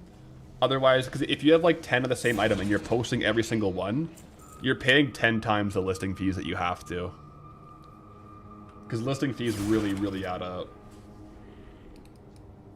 I've had periods where Transmog was slow, and I've had to send gold from Goldie to the Transmog alts to fund the posting fees. Normally what I do for the posting fees is like, as I'm relisting, like once I run out of gold to like relist, I'll just loot 1 or 2 of the items. Like some of like the less notable Transmog pieces where like I don't really want to, I don't care to like show it in the video. And then that will cover the Transmog fees for like a week or 2, depending on the item. But sometimes when no sales come through, I gotta send over like raw gold from Goldie, and that sucks. That hurts. Do you mind if I ask you a question about content creation specifically? No, 100%. Shoot away. Especially with content creation, I'm pretty open talking about it. If there's like a part of a question where I like won't answer, I'll just, that's all good, I'll just say so. Oh, look at that, guys. Speed cape obtained.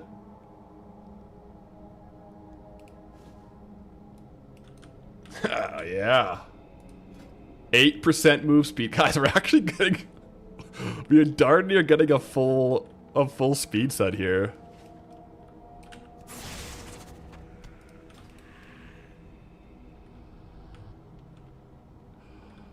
It's actually... it does feel like it's starting to actually be like... It feels like quite noticeable, actually. All of a sudden.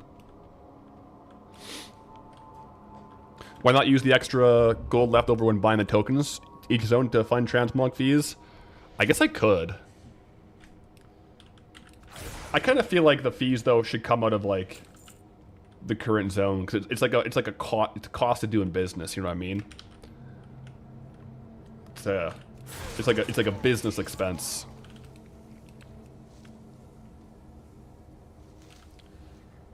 But yeah, I guess I got it. It's all gold I made from Transmog though, so.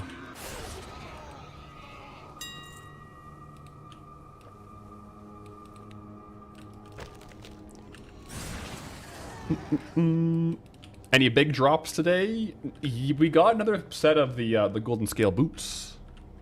Probably the biggest drop of the day.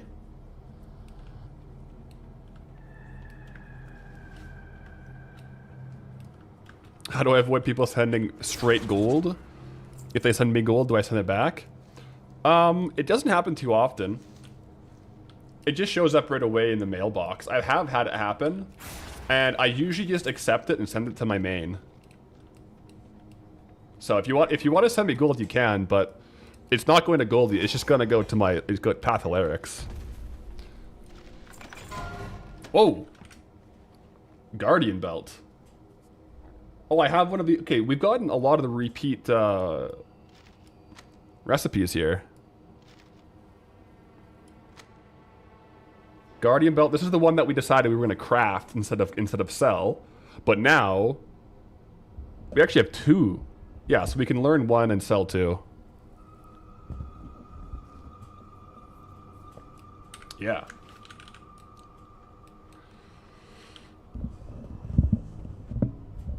Enchant Boots minor speed is a classic enchant that gives you plus 10 move speed. Might be worth checking out. I was running it before, but then it turns out some travelers were telling me it doesn't stack with the base speed boosts you get from the talent tree. So if like with the boot enchant, my understanding is if you have a talent that has a flat move speed, they won't stack. So since I'm over the 10% with my talents, the boot enchant won't do it. I was enchanting my boots with it, but then people told me that, and then I stopped enchanting it as we went. Yeah, it's too bad. Too bad.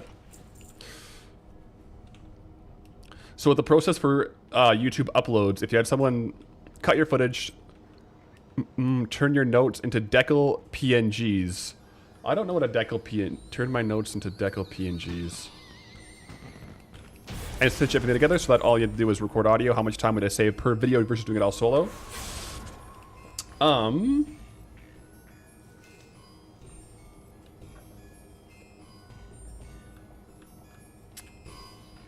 So Goldbound, let me think. If I had to allocate percentage of time to certain things, it's probably like the average episode. It's like, I'll do it in segments with like the script voiceover and then edit it around.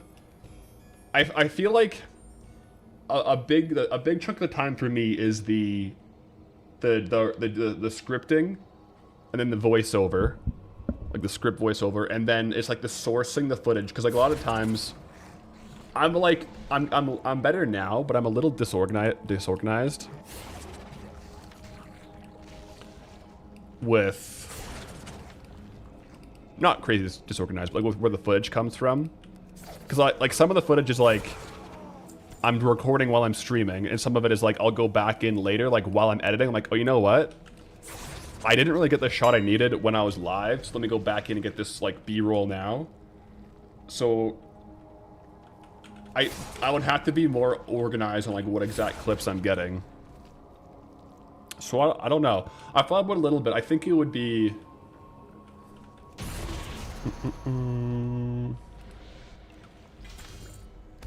Oh, avoidance ring on that one.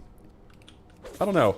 Things like the hardcore series are much more delegatable, where it's like one chunk of recorded footage, right? And voiceover, and it's cut down. Versus Goldbound, where like the clip sourcing is all Goldie from different things, so it would be harder to just to like I don't just have like one chunk of footage. It's like 100 different clips. Yeah.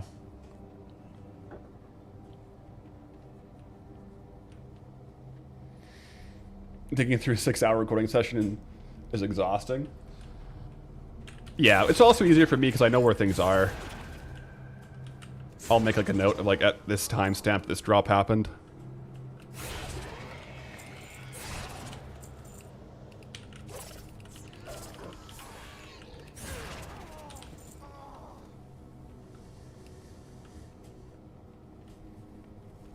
Gotcha. Goldbound is like a collage, whereas hardcore is a cut down highlight reel.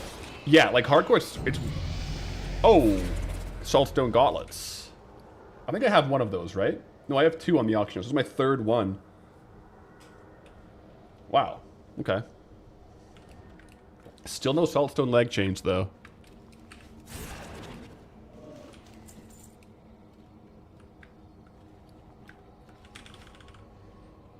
Yeah, with the Saltstone dupes, I'm definitely keeping those.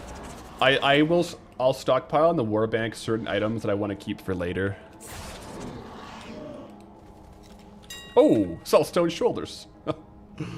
A second version of that. We're getting a lot of Saltstone. Man, that actually looks really good with the Night Slayer set, too. Whoa, that actually looks sick. I think the only pieces of salt stone that I don't have is legs and bracers, which also happen to be the two most valuable ones. Honestly, it looks better than the Night Slayer shoulders.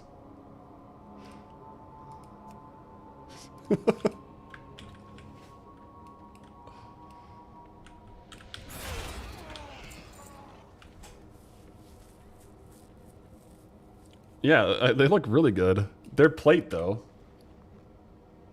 So I can't wear them.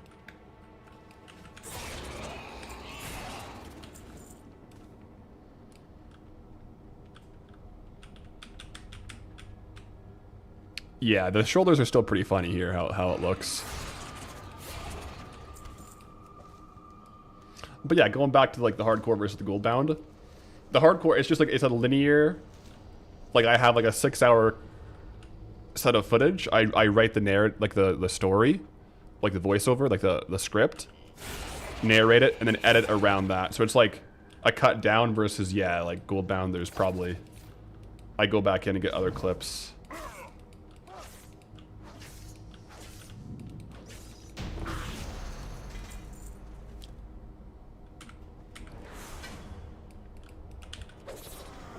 It is something I've been thinking about, though, because, like, if I was more proactive on, like, what I could do is every day after I stream or edit or film, basically have, like, have a Dropbox online where I have the footage for the day, but then, I don't know. I think, like, an editor for Goldbound is one of those things where, like, it would be nice. But it would require some really effective systems from the get-go.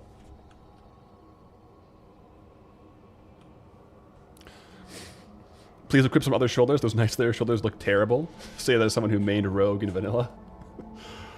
Well, I'll roll them for all of Arathi for sure. We gotta rock the Night Slayer. We gotta rock the full official Night Slayer. At least for the rest of Thousand Needles.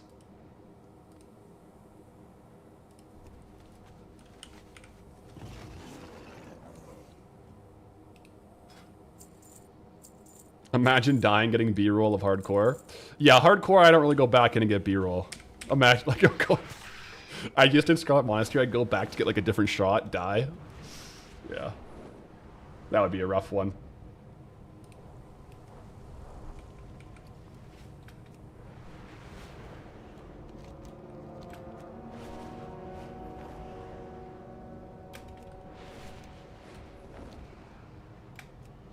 Where'd this one go? I record audio before cutting the final clip sequence. Sounds like I'm pretty comfortable with improvising on my scripts. Oh yeah, no, so my whole timeline starts, I write the script, record it. In my timeline, it's only audio, and then I put the video over. So yeah, it's all narrative story first, and then I get the clips to go around it. So like, yeah, like, kind of like how I edit it is like it's all narrative, and then I kind of just like pull as I go. This would make sense here. This would make sense there. Yeah.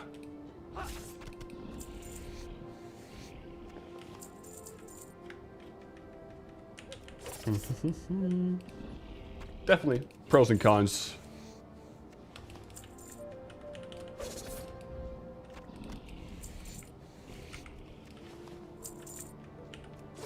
In the past, like, some of my older videos, I would make the video first and then just, like, watch it in voiceover, like, and talk about it. Which is doable, but I kind of feel like when you write it down, you can be more thoughtful with the script.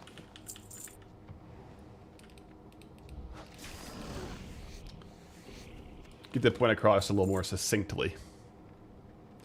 Current zone lock is 1,000 needles. That is correct. 1K needles.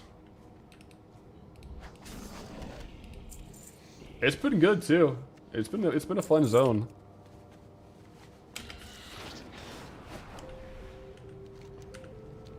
Oh yeah, I'm gonna quickly hop onto my Transmog mount and undo the cape transmog. We're gonna drop the cape. We'll hide that appearance here.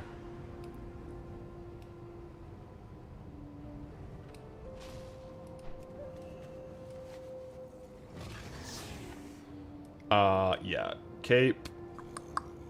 The bat is sick. The bat is actually unironically such a cool...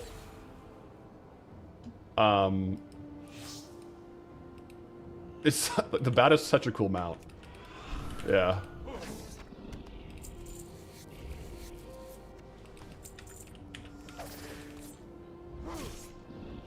I was watching through the playlist yesterday and do like how I sort of worked my way into a groove. Early videos weren't bad, but they definitely got better over time. You appreciate that. That's one thing I've been trying to, like, you know, slowly improve. Whether it's like different things. So I think that's like the natural evolution over time. You ideally have small incremental improvements, and then you look back after like 2 years, it's like, oh wow. Like I feel like now if I went and watched, or I have watched my older videos, I'm like, yikes.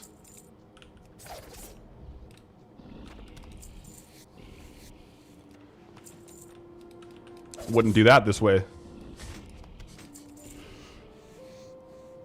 But that is the process of learning.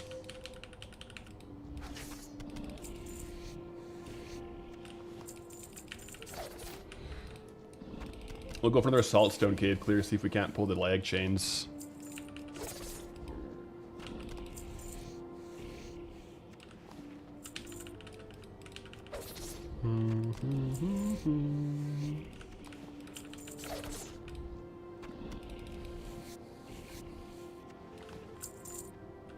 Yeah, writing his character makes sense to start from audio. If you already have the plot beats of what happened. Yeah. I mean, you know, teach their own. I think some people might be better at, like, ad-libbing, but... You could probably ask the same question to, like, 100 different content creators, and they probably all have a slightly different process.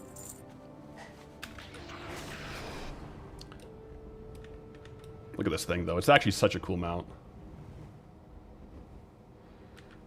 It really does match the Transmog. Night Slayer on the bat. Oh, man.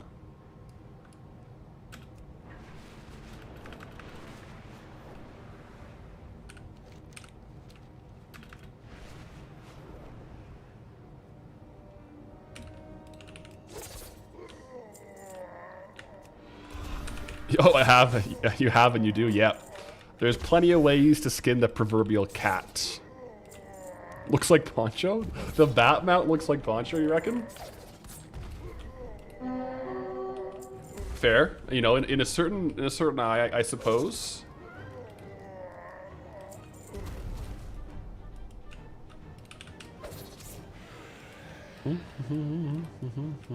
Oh.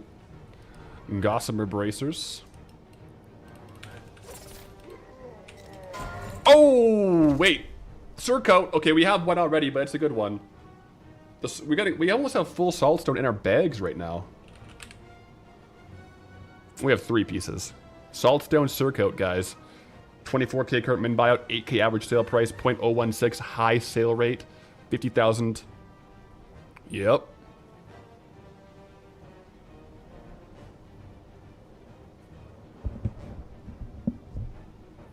Every time I join the stream, something valuable drops. Hey, you're good luck. Appreciate it. Thank you for tuning in, because, yeah.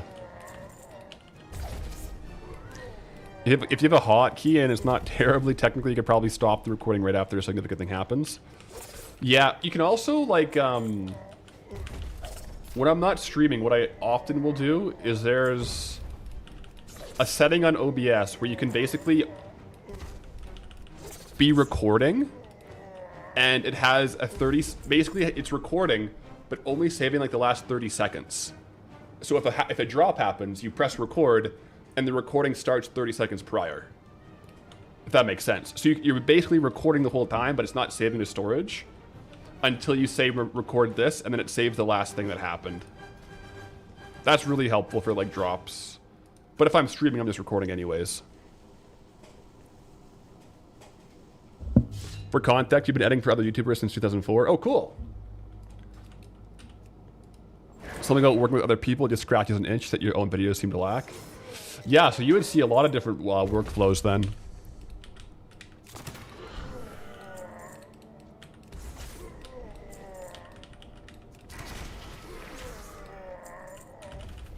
Saltstone this time. Yeah, can you leave and join again? Yeah, Golden Trials. You want to like refresh stream, see if we get a Saltstone leg chains? Every time you join, we get a drop. I'm down. Sign me up.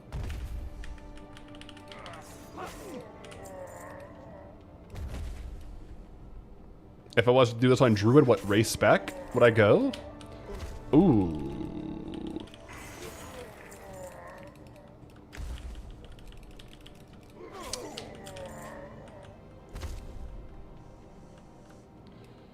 You either go Torrent, like High Mountain Torrent, or Worgen, I feel like. It depends if you want to do more skinning or more gathering. And then probably, I feel like spec doesn't matter so much, but probably Feral just for more movement speed talents. I don't know for sure right now what the best Druid movement speed spec is. I would assume it's probably Feral. And then that, so you can like cast Moonfire in cat form. I'd probably go Worgen for skinning speed, because I end up doing a lot of skinning farms.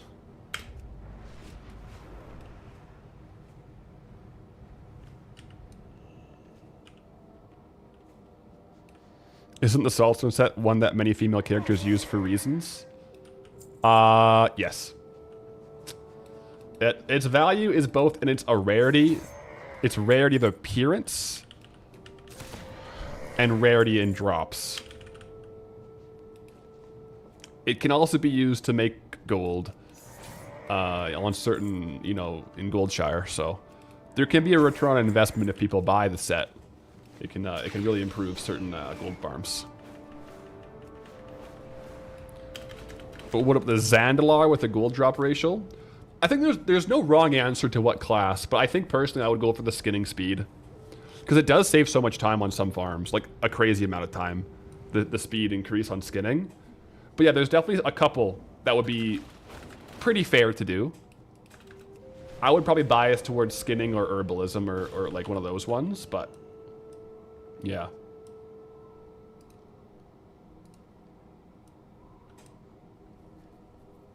%5 move speed from lower racial. It's not bad. We're sitting 8% speed now. You can actually kind of feel it too. In Outlaw, I actually have faster move speed too. I got double 15s. We're pretty quick. Stealth also increases move speed. Yep. All right, guys. GG's. Got some good trade goods today. I'll try to probably this weekend or next week drop like a August stream schedule, because it'll be a bit weird near the end of August. But we won't be live tomorrow, no stream tomorrow, just because I got a family wedding driving to, so it'll be a big driving weekend. But a Goldbound episode will be coming out Saturday morning. Gonna be hopping off here to work on that edit, finish it off, mailbox clear, see how that goes. So everyone, GG's, have a great weekend. I'll be back on Monday. Until next time, go with honor, friend.